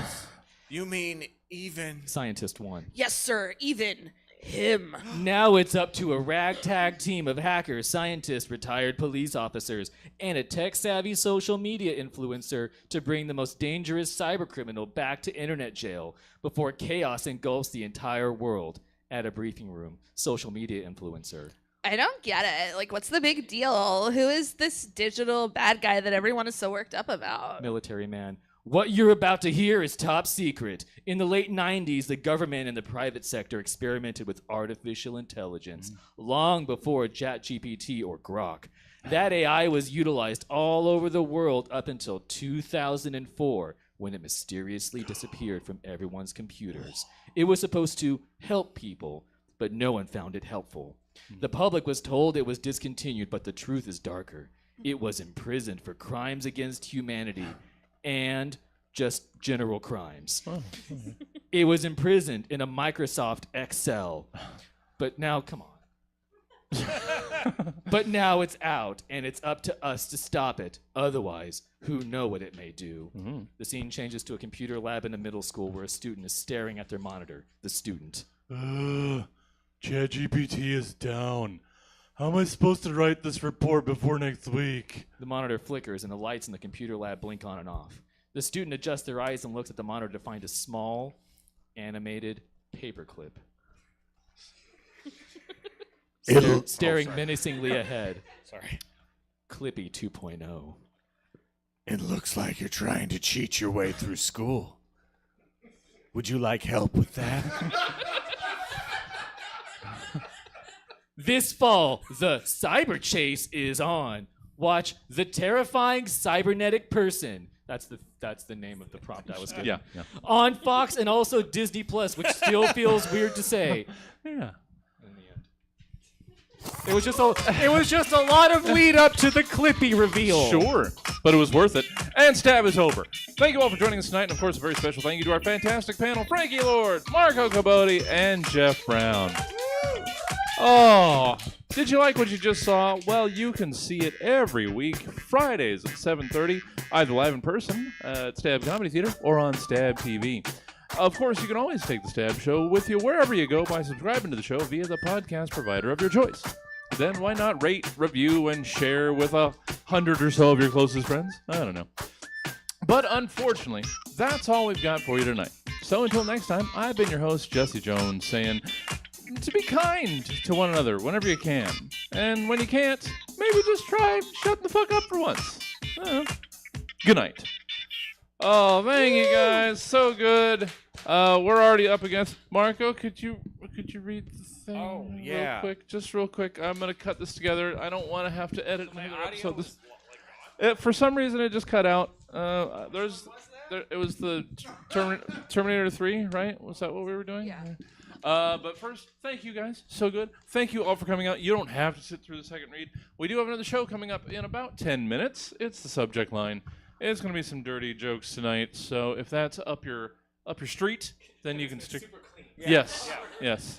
As opposed to the refined humor that you saw this evening. I don't know how far it went back, so we'll just go to introing you. Marco Cabodi, second time around in our. Hold on. Thank you. Thanks for coming out. Hope to see you again. Yeah. All right. We got to do this thing, and this microphone's picking it up. Marco Cabodi, second time through the bootleg. Let's hear your bootleg. Terminator 3, Rise of the Machines. Terminator 3, Rise of the Machines. You son of a bitch. In the distant future of 2003, Wait, I already messed up. You thought it was... Oh, that's right. Yeah. You thought it was over, but it was only the beginning. Edward Furlong's bloated, drug-addled husk returns as humanity's only legally different hope.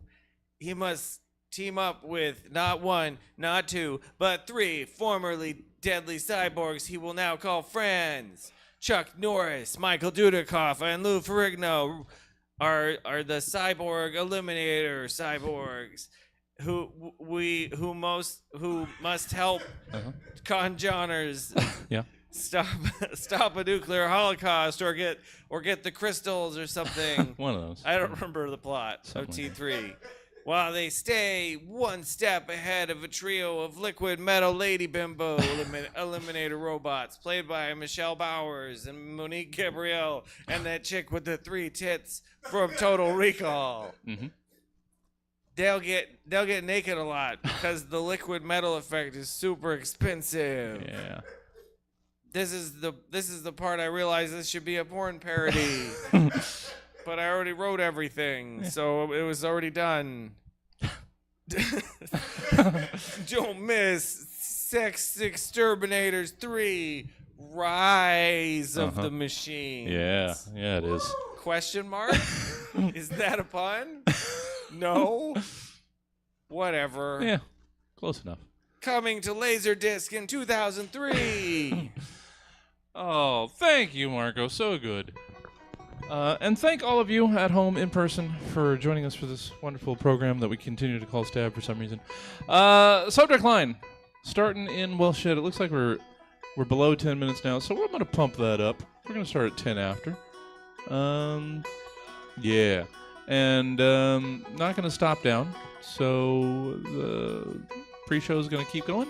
Thanks for hanging out. We'll see you guys in just a few. I got to turn over this gosh darn stage real quick, because there's people up front that need me to do things. So, thanks for hanging out. Subject line in about 12 minutes.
Was it like pretty cut and dry, or was it difficult to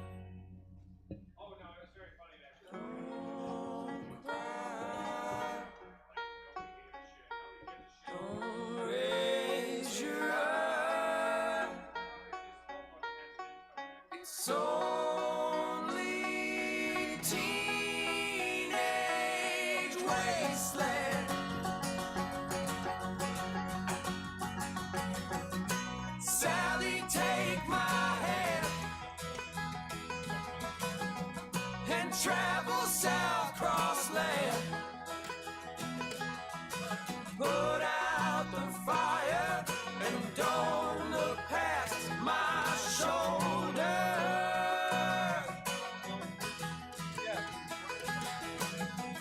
The Exodus is here. The happy ones are near. Let's get together before we get much older. Yeah, I forgot how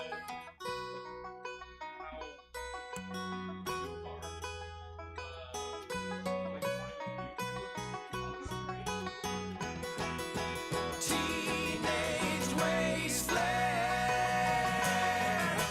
Talking teenage wasteland.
Holy diver, you've been down too long in the midnight sea.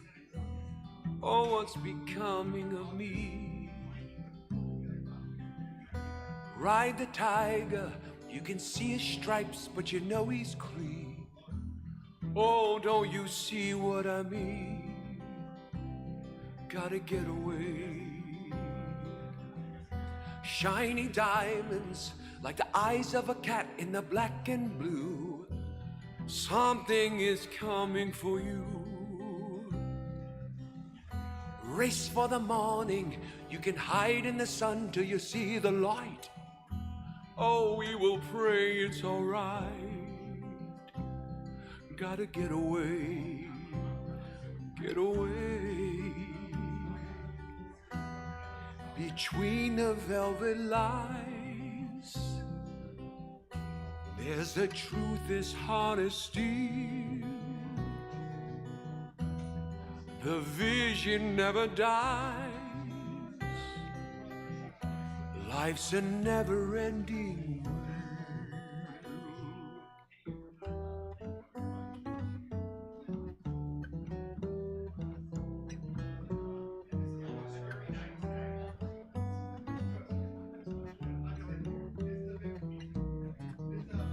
Holy diver, you're the star of the masquerade. No need to look so afraid. Jump on the tiger, you can feel his heart, but you know he's mean. Some light can never be seen.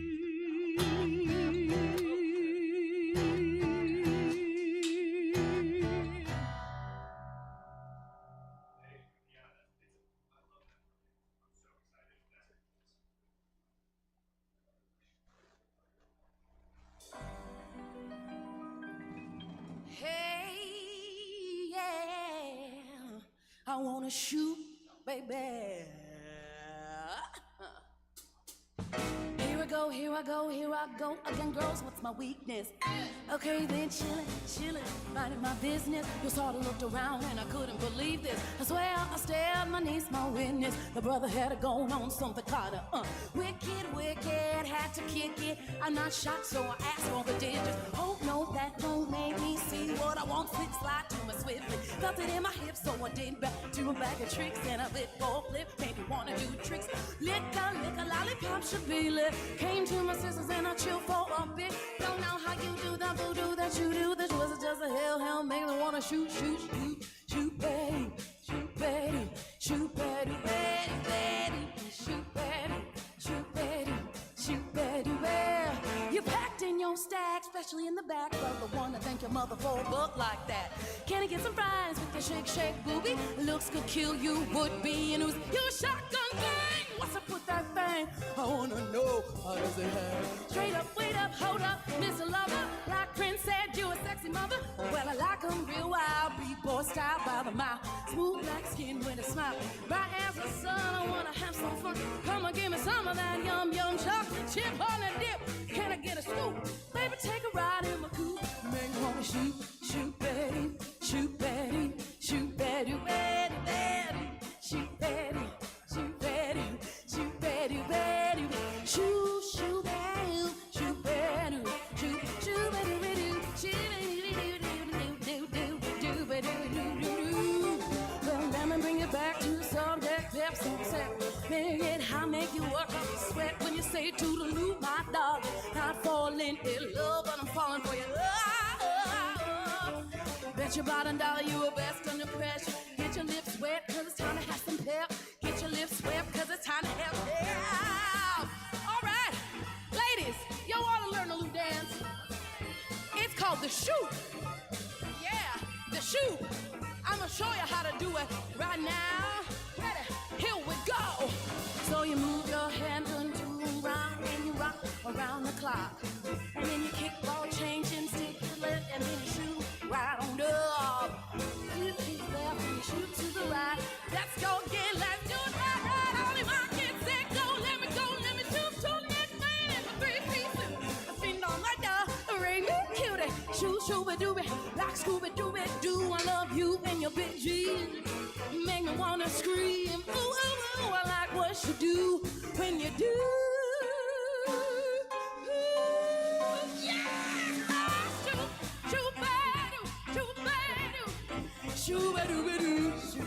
Welcome to the Stab Comedy Theater. It's time for the subject line. Please welcome to the stage your host, Jordan Quattlebaum.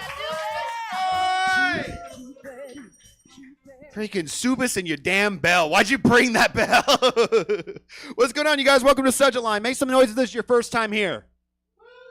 Okay, hell yeah. So welcome. This is a stand-up comedy show where I give my comics one subject, and they have to stay on that subject for the whole show. This one's dirty, so we're going to be saying some dark, dirty jokes. You guys okay with that? Cool. I was going to do it anyways. All right. So let's jump right in. I just want to say, please give yourselves a round of applause for coming out here and supporting live comedy. Seriously. Come on, give it up.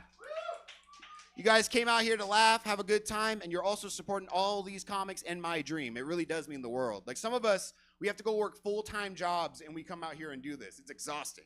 I've had some shitty jobs. Like I used to have an office job with my mom. I had to quit that shit. Too much sexual tension. But, yeah, I used to have a job at a gun store, which is convenient because I look like a school shooter. like I look like the guy that shot Trump, okay? I didn't choose to look this way. It's messed up, man. I currently work at a pet store now. It's pretty neat. I got to work with animals and stuff like that. The only thing I don't like about this job is I'm not allowed to call customers at my job. I have to call them neighbors. It's super weird.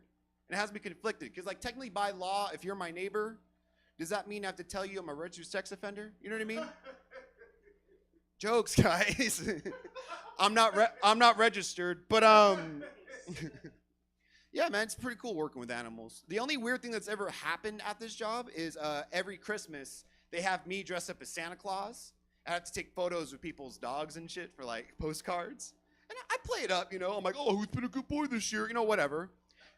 Until one day I took a photo with this one lady's dog. And as they were leaving, I was like in character still. I was like, oh, you guys have a Merry Christmas. And she got pissed at me. She goes, excuse me? We're Jewish. And I was like, the dog too? Like, where's his hat? You know, like, his little doggy yarmulke. You know? And she's like, yeah, he's Jewish too. Do you have a problem with that? And I was like, absolutely. Because he was a German Shepherd. Like, that's so racist. But it means the world that you guys come out here supporting us. Like, really. Like, if I couldn't be a comedian, I think the next step is I'd probably become a beatboxer. Not for what you would think. I want to be a beatboxer because I think they would be good at eating pussy. Think about it, because they're good with their mouths. Like, ladies, imagine you get with a beatboxer. He goes down under. And he hits you with a... You're going to go crazy. He's going to treat your clit like a turntable, like... You know? And fellas, when you're down there and you're out of breath and you need to come up for air, go... You know, like one of those. You guys aren't listening here. We need to all learn how to beatbox and be better at beating box. Are you understanding what I'm saying? Next, we learn guitar so we're better with our fingers, okay? But guys, sex is a lot like beatboxing if you think about it. Like, sure, I know how to do it a little bit, but at the end of the day, there's going to be a black guy who does it a lot better than me. There you go. You guys are fun, man. You guys are fun. I'm actually in an 8-year relationship, recently engaged. Pretty cool. Thank you. You're never going to meet her. She goes to another school. But she's awesome. She's my best friend. I'm trying to spice things up sexually, you know. Like in our bedroom, I bought one of those big tubs of Gatorade. You guys can take this idea if you want. We got a big tub of Gatorade in our bedroom, so we stay hydrated. And whoever makes the other one come first, you dunk on them with the Gatorade. It's fantastic. That's new. Get rid of it. All right. She gets mad at me because I like to make jokes during sex. Like, I can't help myself. Like, for example, I have a nickname for her pussy. I call it Mirage because it looks wet until I come up close to it. That's another new one. Hey, she calls me Biggie Smalls, so it's fine. She loves to work out every time we have sex because every time I give her an inch, she takes a mile. Also, she gets mad because I don't call it 69ing when we have sex. I call it 65ing because she has scoliosis. I think she feels every time I tell that joke, she looks at me sideways. But that's love, guys. Says I'm immature because I sleep in a race car bed, but I ain't getting rid of that shit. I just paid the registration. You know what I mean? Daniel, you ever have sex in a race car bed? It's the best, right? Dude, me too. It's the best because she'll tell you to go faster. You're like, hey, bitch, I'm not trying to get a ticket. You need to calm down. Gotta leave some skin marks afterwards. That's all I'm saying. That new car smell is gone. Hey, even with a race car bed, she still won't give me a rim job. But be even weirder, you have Vin Diesel, and she's like, we're family. I wrote another new joke just for this show, and I want to try it out. Let's try it. I feel like eating ass is a lot like smoking cigarettes. You should not do it around kids. Cool, that's a maybe. I feel like there's hope in the world, guys. My fiance, she just bought me a PS5. So men, 5 inches can get you somewhere. I told her that joke, and she's like, oh, if that's the case, I should have got you a PS2. She's funny, but hurts my feelings. I love this room. Last time I was here, there was a couple that was arguing outside, like viciously, and the girl was like winning. She was like roasting her boyfriend. She was saying the most meanest shit. She's like, fuck you. You act way too comfortable for what your dick size is. You need to start acting your dick size. Immediately, I knew this man wasn't circumcised. Because he was being extra, okay? But one thing I learned from being in this relationship is my girl has so much power over me, especially like when it comes to sex. Like girls, you can just ask for it and immediately the guy's like, yeah, I'm down, you know? But us, we have to convince you the world just to get some pussy. You know, we have to become like sex salesmen. Like I'm over here like, hey baby, if you suck my dick right now, I'll do the dishes absolutely free, you know? Like, thank you, Daniel. All right, I think I got a bunch of my dumb jokes out of the way here. Let me end it on this. I'm from Stockton. Anyone here from Stockton? Yeah, it's not fun, huh? It's always like a, yeah. Well, this is for you guys. This is a Stockton one-liner. You ready? What do you call it when you get your dick sucked by a crackhead? Crackhead. One more. One more. Okay, this one's new too. If you get your if you get your dick sucked by a midget, is it called lollygagging? I can say that word. I used the little T at the end. All right. Are you guys ready to keep it dirty? You ready to have some fun tonight? I gotta make it a little bit louder than that. Are you guys ready? That's what I'm talking about. All right, we're gonna have a little guest set come up here. I fucking love her. She's great. Give her all your love, please. Please make it loud for Rebecca, everybody. Let her hear it.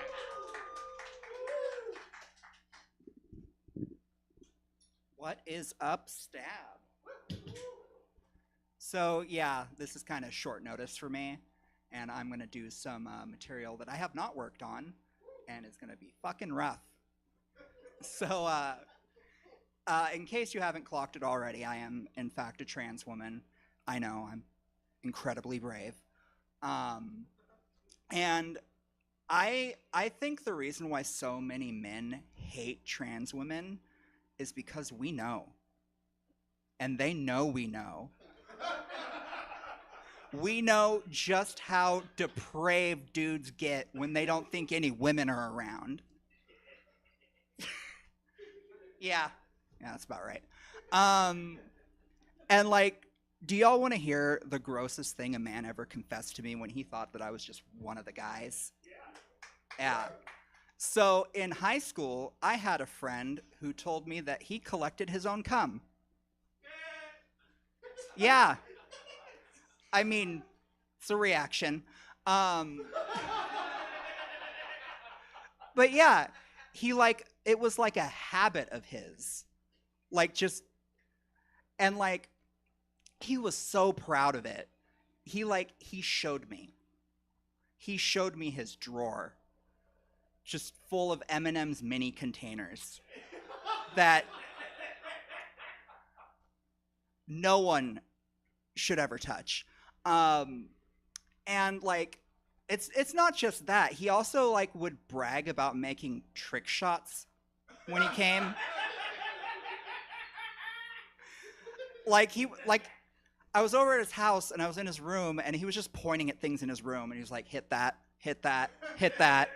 And that's when I learned to not touch anything in his house. And like, you know, it's gross, but I know what you're thinking. Like, he was a teenager. All teenagers are gross. Like, surely he grew up to be like a normal person. Because it would be really bad if an adult was into doing those things. And like with him, I don't know for sure. We lost contact. One can hope that he's, you know, upstanding. But what if I told you that not one but two men confessed to me that they have the same kind of collection? Only this time it was a man in his 40s. He made what my friend from high school do seem like amateur perving. Like, he was like varsity level.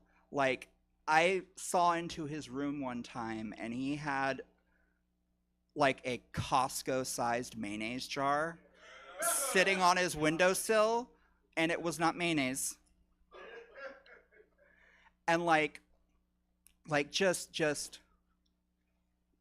like the Wayne Gretzky of collecting his own dirty leavings. But I don't really have anything to end that joke on. It's just horrible. That's the joke. Right? Right? Or at least just eat it like a gentleman. Anyways, I'm gonna end it there.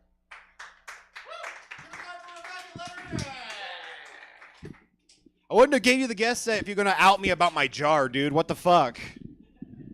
It's jokes, guys. I don't like mayo. We're gonna keep it going, guys. You guys ready for your next comic? Make some noise. This next guy coming to the stage, I fucking love this guy. I've been working with him for many years now, and dude's fucking hilarious, and he's fucking crazy. Please make it loud and proud for Super Sharma, everybody. Let him hear it.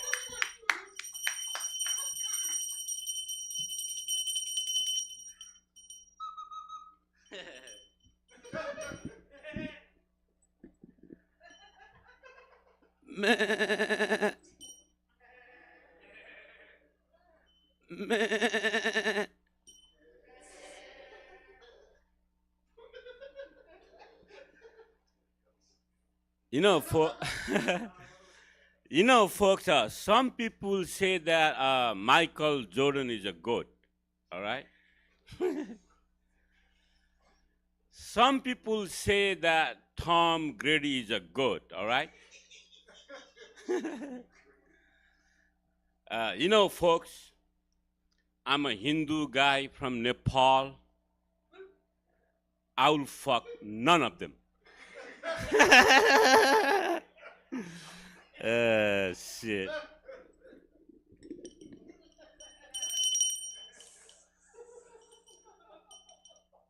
All right, hear me out, all right? In my country, if somebody got a goatee like me,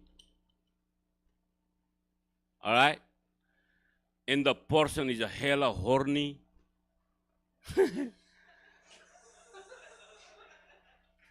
and then he says, "Meh," we call him a goat, all right? Tom Grady, Michael Jordan, they are human.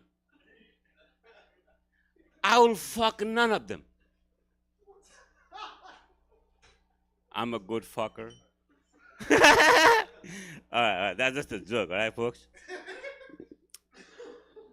Like I say, I'm from Nepal. Do you guys know what Nepal is? Anybody? All right, cool. We got a smart crowd over here. The other day, I asked the crowd, right? I asked the crowd, does anybody know what Nepal is? One of the gentlemen, he got hella excited. He got up from his chair, and then he showed me his nipple. I'm like, sir, that's not Nepal, all right? That's nipple. That's very disrespectful for my country, all right? That's not funny, huh? Okay, I gotta work on that joke. Like I say, I'm a Hindu guy. I got an uncircumcised penis. You know, like the Hindus, we don't cut our penis like Jews in the Muslim, all right? So every time I go pee, it is spread all over, all right? Like a water hose. So I don't like to go to public bathroom because I'm afraid they might look at my penis. So I like the unisex. You guys know what I'm unisex, right? You lock yourself, you go pee yourself, right? Safety, all no, it's privacy, everything, right? Nobody there, right? So when I go to unisex, I don't use the pee tub. I like the hand washing sink. You know what I'm saying? You know what I'm talking about? So I don't want anybody to spread all over after me. You know what I'm saying? So when the hand washing sink is like higher, I lift myself, and then and I unzip, all right, and then I swing my penis to the sink, all right, to the sink. I don't touch my penis, all right, and I swing back, and then I unzip, all right. So I don't touch my penis, so I don't wash my hand. All right, that's the joke, that one, all right? That's the next joke. All dirty humor, folks. I'm sorry, guys, all right? Telling the truth, guys. I came to America in 1996, all right? I was 20 years old, and I was virgin, all right? I lost my virginity with a prostitute in San Francisco downtown. All right? I paid $200 for a prostitute. She made me wear a condom, all right? Before I banged her, I came in my condom. I lost $200 inside my condom in San Francisco downtown, all right? And then I asked a prostitute, can I please get a refund? And she said no.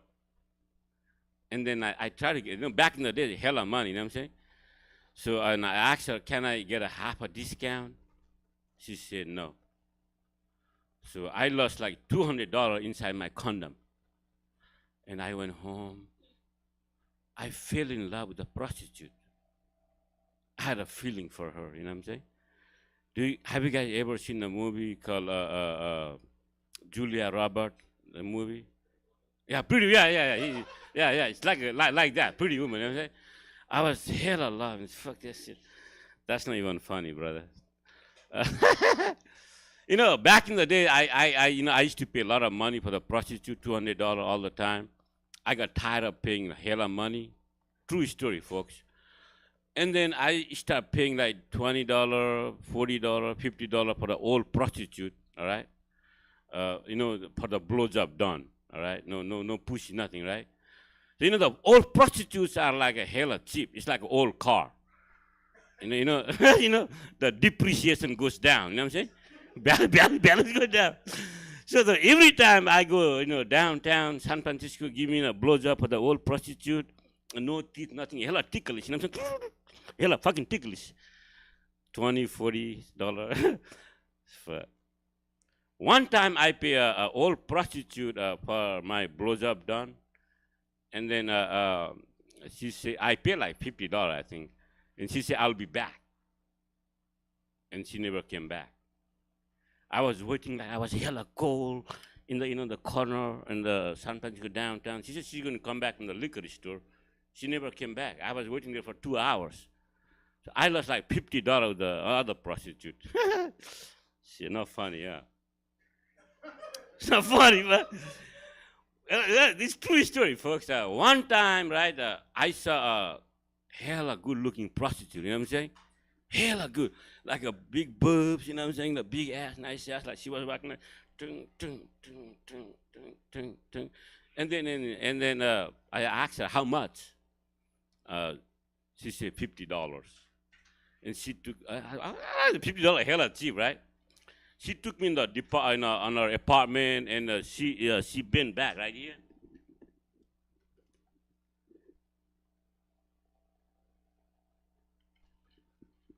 That was a transgender. Shit. I ran away from that shit. All right. I saw the light. I have to respect the light. One more joke, right, folks? It's hella bad. I'm married with a Filipino lady. My wife is a Filipino. When my daughter was like 1, 2 years old, I used to fuck my wife and then suck her titty at the same time. Right, like I used to drink milk and fuck her at the same time. If my wife was a black lady, I'll be drinking chocolate milk. But my wife is a Filipino lady. She gives coconut milk. All right, one more last joke, right? I'm sorry. I'm sorry, ladies. This is fucking dirty joke, right? You guys all right for this dirty joke? Yeah, you know, folks, my wife, she doesn't like to give me a blowjob. I like her pussy better than her mouth because her pussy doesn't talk. All right, guys. Thank you. Love you guys. Keep it going for Subas, everybody. Let's Subas hear it. And he dropped the. Oh my God! You dropped the flute and everything, bro. What the fuck? Keep it going for Subas one more time, guys. Or don't. What? Doesn't Subas kind of look like a guy that would work at a 7-Eleven mixed with a guy that would steal from a 7-Eleven? Just a little bit. All right, we need to bring this energy back up, okay? We need to bring it back up. Are you guys fucking ready for your next comic? Nah. This is the motherfucking birthday girl, okay? You got to make it loud for her. Are you guys ready for the next comic? That's what I'm talking about. She's super funny, super hilarious. Please make it loud and proud for Gigi McGill, everybody. Let her hear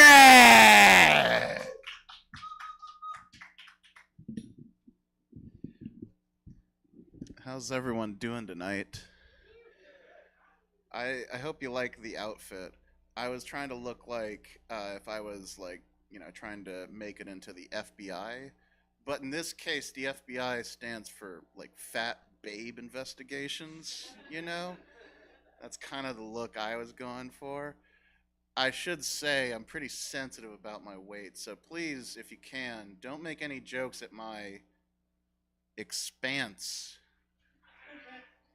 Thank you, thank you, thank you.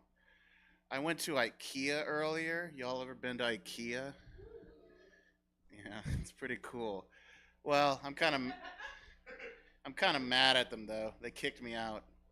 No, it was bullshit. I recently moved here, and basically, I was trying to get furniture for my room, and they would show me new bits of furniture every, little bit, like bed frames and chairs and whatnot, and they were hella rude. They kicked me out, because anytime they would show me a new piece of furniture, I would say a simple question, I'd say, well, it looks nice, but can you fuck on it? And now they said no, and I was like, well, I guess you don't want my money, which is whatever. Fine, I don't care. Let me explain why the joke is funny. Guys, I need this real bad. No. I've been doing pretty well, though. One thing that sets me apart, I should say as full disclosure, I am a trans girl. I believe I'm the last trans girl of the night, so for you bigots out there, that's pretty cool. Yeah, woo, bigotry. One thing that sets me apart from other trans girls is my dad still talks to me, which is pretty cool. Pretty happy about that. But he always asks me, pretty weird questions. Like, one time I was getting ready to leave his house, and he goes, "Hey man, I wanted to ask you something. I've been wondering this for a while." I'm like, "Sure, what's that?" And he goes, "I was always wondering this. Were Simon and Garfunkel gay?" And I was like, "What? Simon and Garfunkel absolutely were not gay. Do you have reasoning to believe this?" To his credit, he did have reason. He had evidence. He said, "Well, they're always standing next to each other." Which, I mean, I think that's pretty safe logic. But I can't help but think of the lives we could have saved during COVID if we sold social distancing as, hey, separate 10 feet apart or it'll come off a little swishy. I think that could have been good selling. But I'm not Fauci, so what do I know? One thing I do appreciate about comedy is, people ask me, like, how, people are very supportive about me doing comedy. They say, Gigi, you're hella funny. How do you come up with your lines? And, I'm nothing special. I'm like you guys. I come up with my lines how I imagine you all come up with your lines. Cut up on a mirror with my credit card. I mean, it takes a lot to be this peppy, folks. Allegedly. Yeah. What else? If you couldn't tell, I'm not a big fan of Ron DeSantis. I think Ron DeSantis is kind of I'm sorry if this is kind of strong language, but he's kind of a jerk. Forgive me, Joseph Smith, but he's kind of a, flim-flam man or something. Sorry, getting a little blue tonight, but anyway, I'm not a big fan of him. He hates Disney. Disney is his public enemy number one. But he's also a conservative Republican, which means he hates Planned Parenthood. Now, Disney and Planned Parenthood, they seem like two random organizations to be mad at, but they do have one thing in common. They both bring the child out in you. It's true, folks. It's true. Growing up, my dad listened to a lot of classic rock, specifically the Grateful Dead. It's kind of weird to me because people my age really only know the lead singer, Jerry Garcia, because there's an ice cream flavor named after him. But what's extra weird is if you know Grateful Dead history like I do, Jerry Garcia went into a diabetic coma in the late 80s where he nearly died.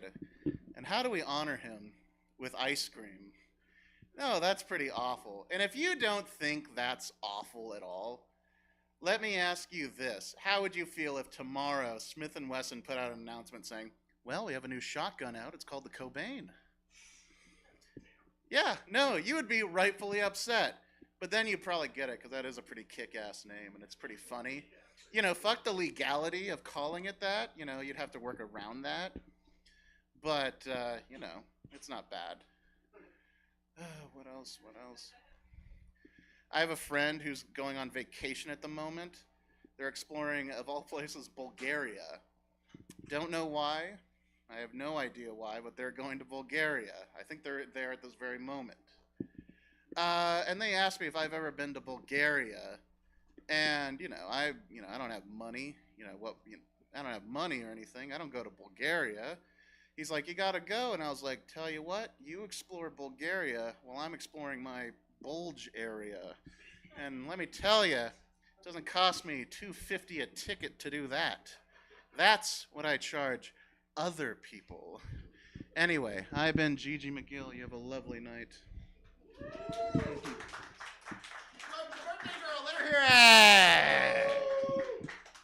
All right, we're going to keep this show going right along. This next guy coming to the stage, I fucking love this guy. Super funny, super hilarious. Please make it loud and proud for Daniel Madrid, everybody. Let him hear it. What's up, Stab Comedy Theater? How's everybody doing tonight? Ow! Man, you know how I got to this comedy show? I took the special ed bus, man. I took the disabled people's bus. It's embarrassing rolling up to the comedy show, riding the special ed bus. But I ride that special ed bus because I got a little epilepsy and I got a touch of the tism, man. And having epilepsy is a blessing and a curse with the ladies in bed. Because, sometimes a chick will be riding my dick And then I'll start like, she'll be like, oh my God. So what I do is when a lady's about to come over, I just stop taking my seizure medicine and then set up like a remote control strobe light in the room and shit, dude. Oh, man. I do got a touch of the tism, though, man. Yeah, you know, I don't know if this joke is dirty enough for this show, but I was going to say, man, having a touch of the tism gives me very, like, creative solutions to very serious problems. Like all that very sad stuff going on in Israel and Palestine. I just want to take a plane and fly over that whole area and crop dust everyone with bacon bits.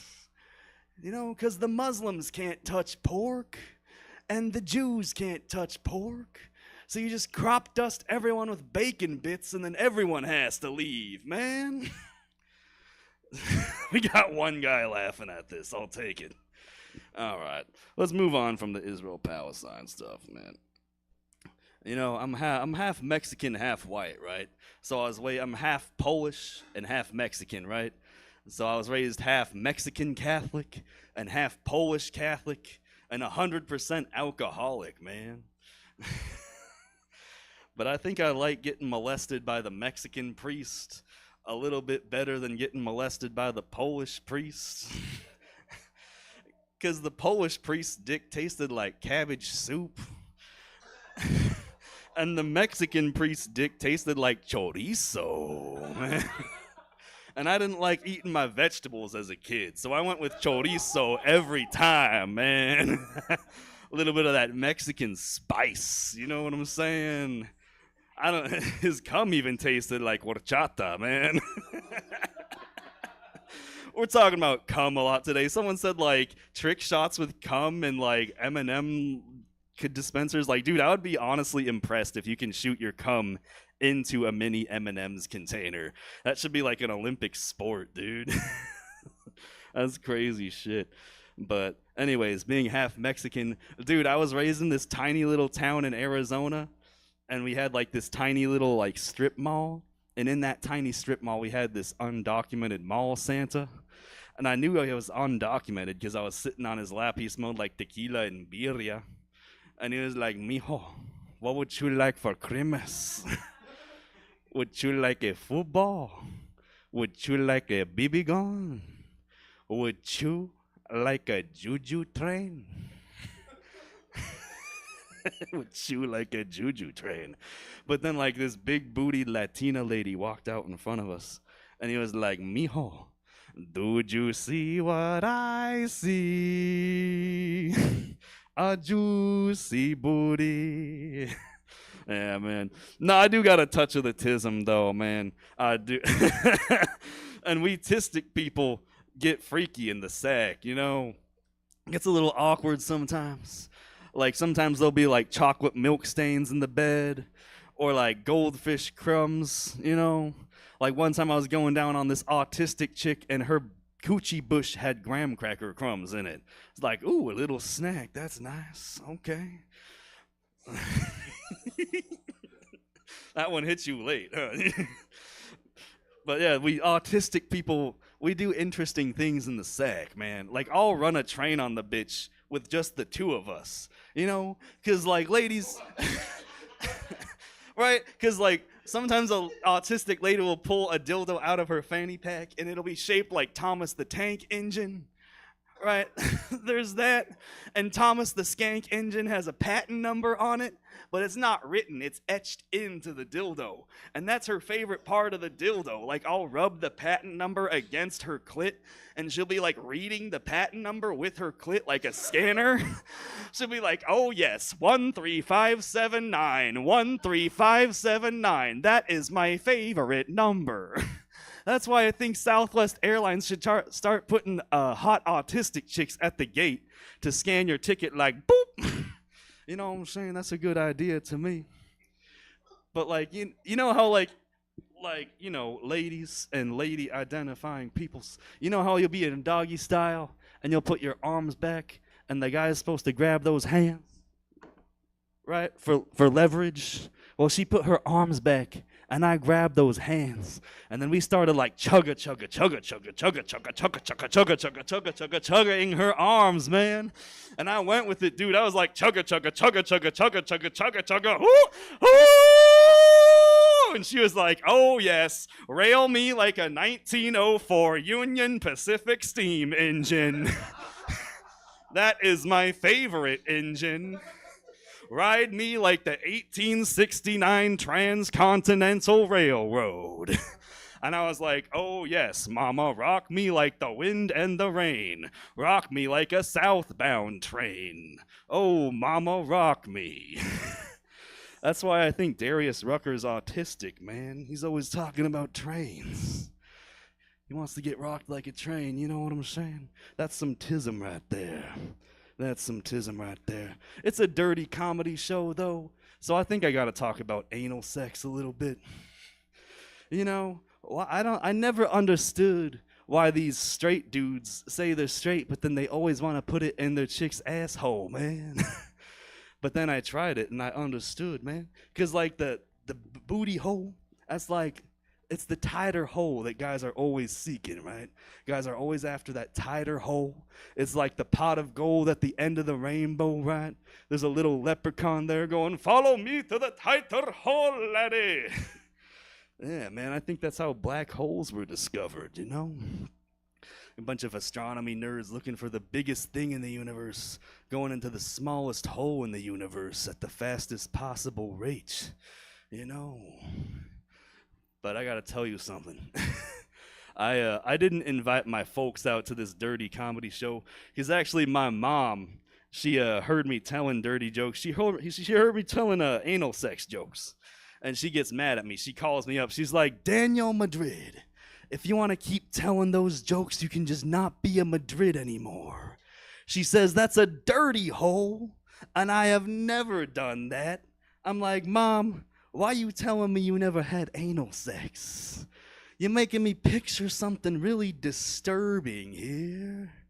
My dad not having anal sex for 30 years, that's pretty disturbing if you ask me." Because my parents are my role models, right? Like, what's going to make me want to get married, right? Seeing that? Like, do I want to be stuck in a 30-year-long marriage with no access to the tighter hole at the end of the rainbow? Is that what I'm in for? Right? Oh, my gosh. But the thing is, my dad's a good father and a good husband. For 30 years, my mom would come home and complain about what was happening at work, and my dad would try to help her with her problems, help fix the problem. And she's like, "I don't want you to try to fix this. I don't want any advice. I just want you to listen and empathize and understand." And I'm thinking, you know how fucked up that is from the male perspective? That's like going to the mechanic with broken air conditioning and being like, "I don't want you to fix my broken air conditioning. I just want you to listen and empathize and understand that it's hot." That's like going to a hooker and being like, "I don't want you to suck my dick. I just want you to listen and empathize and understand how lonely it is to be an incel." And after 30 years of that shit, no anal sex? Come on, Ma. Stop being a prude and take my dad's cock in your ass already. Anyways, that was my little dirty rant about anal sex. I had a whole 7-minute bit about recliners ready for you guys, but I gotta get off stage now. Let's just give it up for your wonderful host, Jordan Quattlebaum. For Daniel, let him hear it. Is it me, or did he somewhat sound like that one chicken from Looney Tunes? The I say. I don't know. I was getting that the whole time. Also, I'm kind of concerned about you, Daniel. Only your left shoulder is sweating. There's just one little. All right, guys, we're getting down to our last comic of the night. But before I bring her up, as you guys know, we do different subjects. I like to challenge my comics. So while you guys are sitting here, if you guys want to think of funny ideas, at the end of the show, I'll ask you guys, what are some funny topics you'd like to hear in future shows? So get your brain going while this next comic's up here, and then at the end of the show, I'll talk to you guys. Sound good?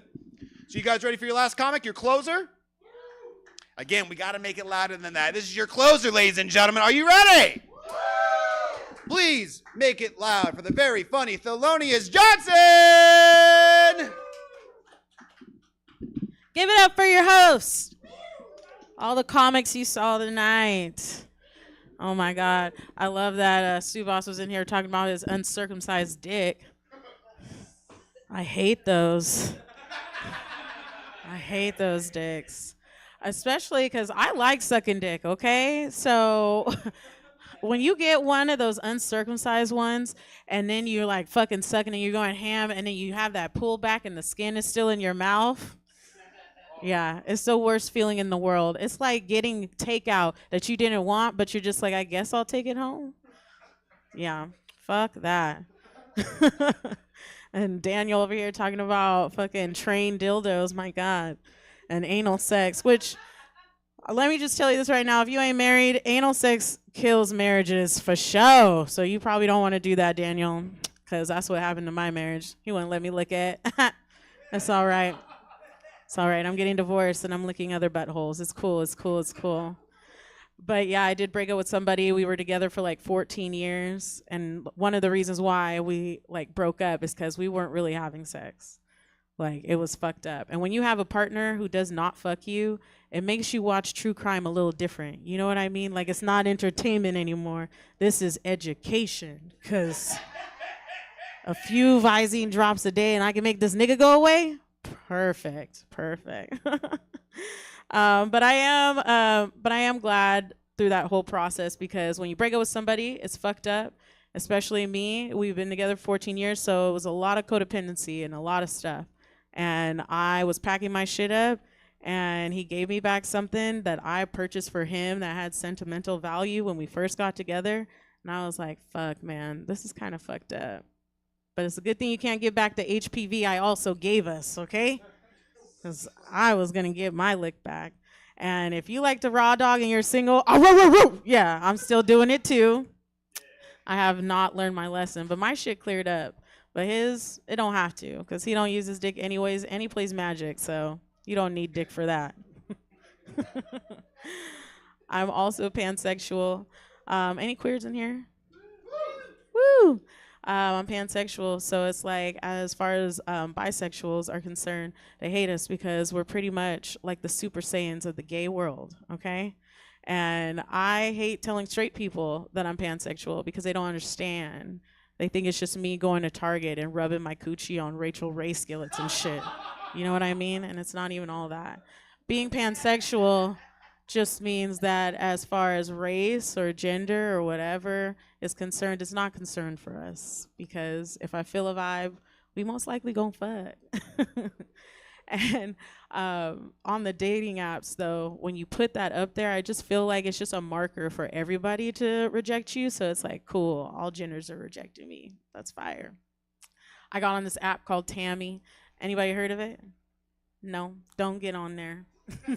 It's ghetto. If you remember the days of Plenty of Fish, it's just like that, but it's just all the swamp things of Sacramento just collecting together in a cesspool. It's horrible. And it's supposed to be advertised as a gay app. So anytime you see an ad, it's all these gay couples talking about, I found my gay soulmate. So I wanted to do more gay shit. So I decided to get on this app because I wanted to go where gay niggas were and I wanted to do gay stuff. And as a person, as a queer woman who goes on apps like that, there's always a straight male in the shadows of the DMs waiting to fucking send you a message. They want to know your whole gay resume, how many pussies you licked before you qualified to come over and get the invite to go lick their wife's pussy. Yeah. And I'm just all like, this shit is not a charity, okay? I'm not just licking pussy for free, but how much? Because gas is $5 a gallon and rent is due in a few days. So I'll do a little something strange for some change. I don't care. I'm not ashamed. And I got on this app and I found this one guy. I started talking to him and we were kind of comparing like what our kinks are and stuff like that. We were having the sexual talk. then he told me, he's like, oh, I think we're going to be great friends. And I was like, I think so too, sir. And he was all like, have you ever pegged a man? And if you don't know what peg means, it means just strap on a dildo and fuck a man, okay? And I was just all like, no. But it's on a bitch's Christmas list. If you want to be Santa, I'll bring the ho, ho, ho right now. Let's go, baby. And I was just all like, fuck, this is cool. Because I already knew that I'm the table. Ladies, know that you are the table, okay? Find out what these men are bringing to it. Because these niggas are trash. Anyways, I'm not bitter. So I already knew I was the table, but I wanted to, I wanted to put some fucking decor on it and shit, put a little ornament on it. I was all like, I'll also lick your ass too, sir, before I peg it. And he was just like, that's gay. Really? On Tammy? Where gay niggas go to find gay niggas to do gay shit? You just asked me for some homo shit and now you want to be phobic? Take that shit back to Tinder. That's some Tinder shit. And I don't know why guys are so worried about us eating their ass. Y'all will eat our ass, but we can't eat yours. That's crazy to me. That's so crazy because in my mind, giving is also receiving when it comes to sex, okay? And y'all want us to suck your whole ass dick, tip, shaft, balls, gooch area, but as soon as I put my tongue in the crack of destiny, there's a fucking problem. It's not the America that fucking Martin Luther King was assassinated for, okay? He wanted me, I had a dream and my dream was to go lick booty, okay? That was my dream and he wanted me to live it. So y'all better start unclenching them cheeks. And I always try to weed out the guys who'll let you and who won't by like trying to put a finger down there. And as soon as you lock them cheeks up like it's a Chinese finger trap, I'm never calling you again. Never, ever. Not even if there was a fire. I've been recently just like trying to figure out not really like my sexuality, but more of like my femininity. Because my last partner, he wasn't very masculine. I was the masculine one, okay? And he was in his female energy, and he got to be in his soft girl era while I took care of everything. And so I've just been kind of like doing things, getting my nails done, getting my hair done, exfoliating, going to go get massages, things like that. And recently what really helped me like get into my femininity right to the core of it was an MMA fight. Ladies, have you seen an MMA fight? Have you been to one? You better start going, okay? Because let me tell you, I thought I was going to be upset about the blood, the gore, the violence. But what really triggered me was the fact that these men were folding each other up on the mat in positions I've absolutely took dick in. And I don't know about you, but watching a man punch another man from behind in the back shot position that I'm probably going to be in later is crazy, crazy work. And then I started thinking like all the dudes who would fold me up, I was like, I thought these niggas were really onto something, that they were doing something. No, these motherfuckers were just stealing moves from real athletes, okay, and trying that shit out on me. And had I would have known that I was being conditioned for MMA fighting, I'd be a different entertainer right now, okay? Be at Hard Rock right now, making thousands of dollars, got a contract and shit.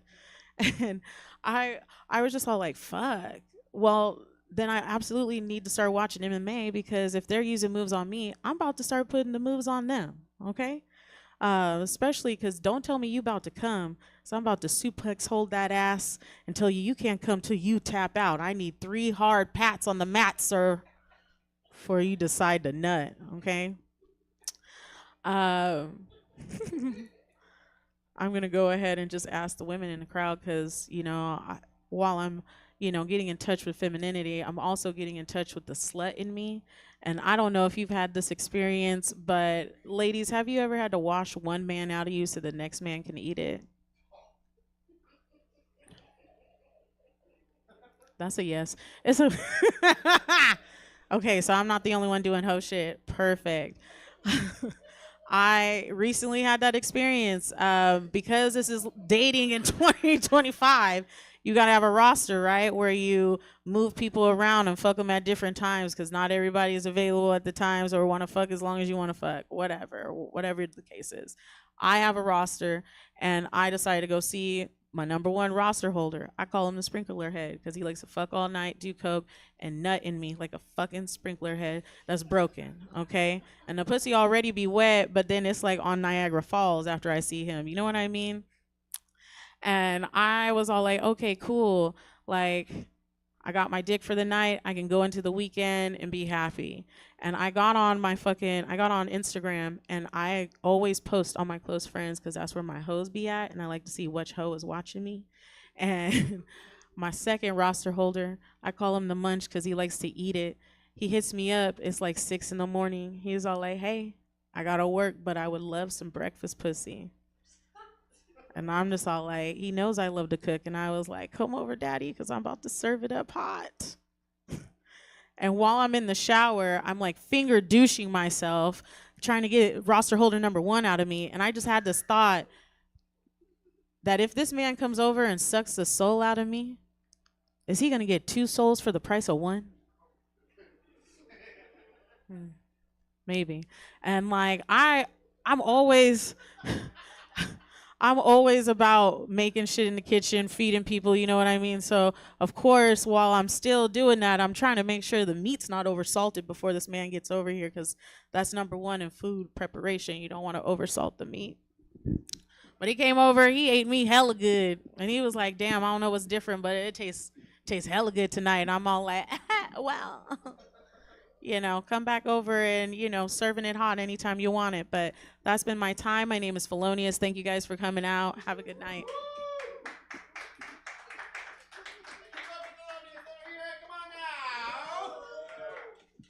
All right, guys, that has been our show. Thank you guys so much for coming out. And now I wanted to ask you guys, what are some funny topics you'd like to hear in future shows? We've done family. We've done depression. We've done one-liners, dark jokes, clean jokes. Anything in particular you can think of? I just love asking the audiences at the end of shows. Grieving. I mean, that's depression, but yeah. Should I do one more joke? What do you guys think? I'll do one more crowd work joke, and then we'll call it a night. I was walking down the street the other day, and a car full of girls drove by, and they yelled out, "Damn, boy, you got cakes." And then they drove away. And I didn't know what that meant until I went home and told my fiance, and she was pissed. She's like, "They're trying to say you have ass." And I was like, I didn't know I had booty like that. And then I started overthinking it. I was like, if my ass was a flavor of cake, what flavor would it be? You ever think about that, sir?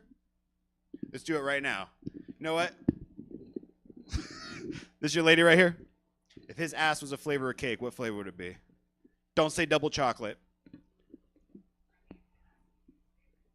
What's his favorite cake? Ooh, he's a party boy. That's a good one. You know what my fiance said? Mine would be a wedding cake because it's big and white and no one wants to eat it. All right. That has been our show. If you guys want, please hit me up after the show. I can tell you every 4th Friday we do these. Please give it up for all the comics you guys seen tonight. And, of course, for Stab. And, of course, for Gigi for her birthday.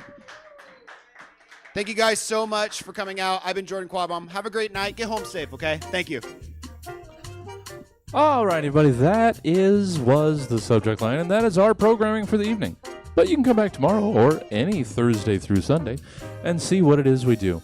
We're live Thursday through Sunday in person in front of you here on the Stab Comedy Theater stage, or streaming at home. Wherever you live, you can catch Stab programming in the comfort of your own home through Twitch, YouTube, Facebook. Check out stabcomedytheater.com for our full calendar of events. Hope to see you again soon. Have a good night. Get home safe, everybody.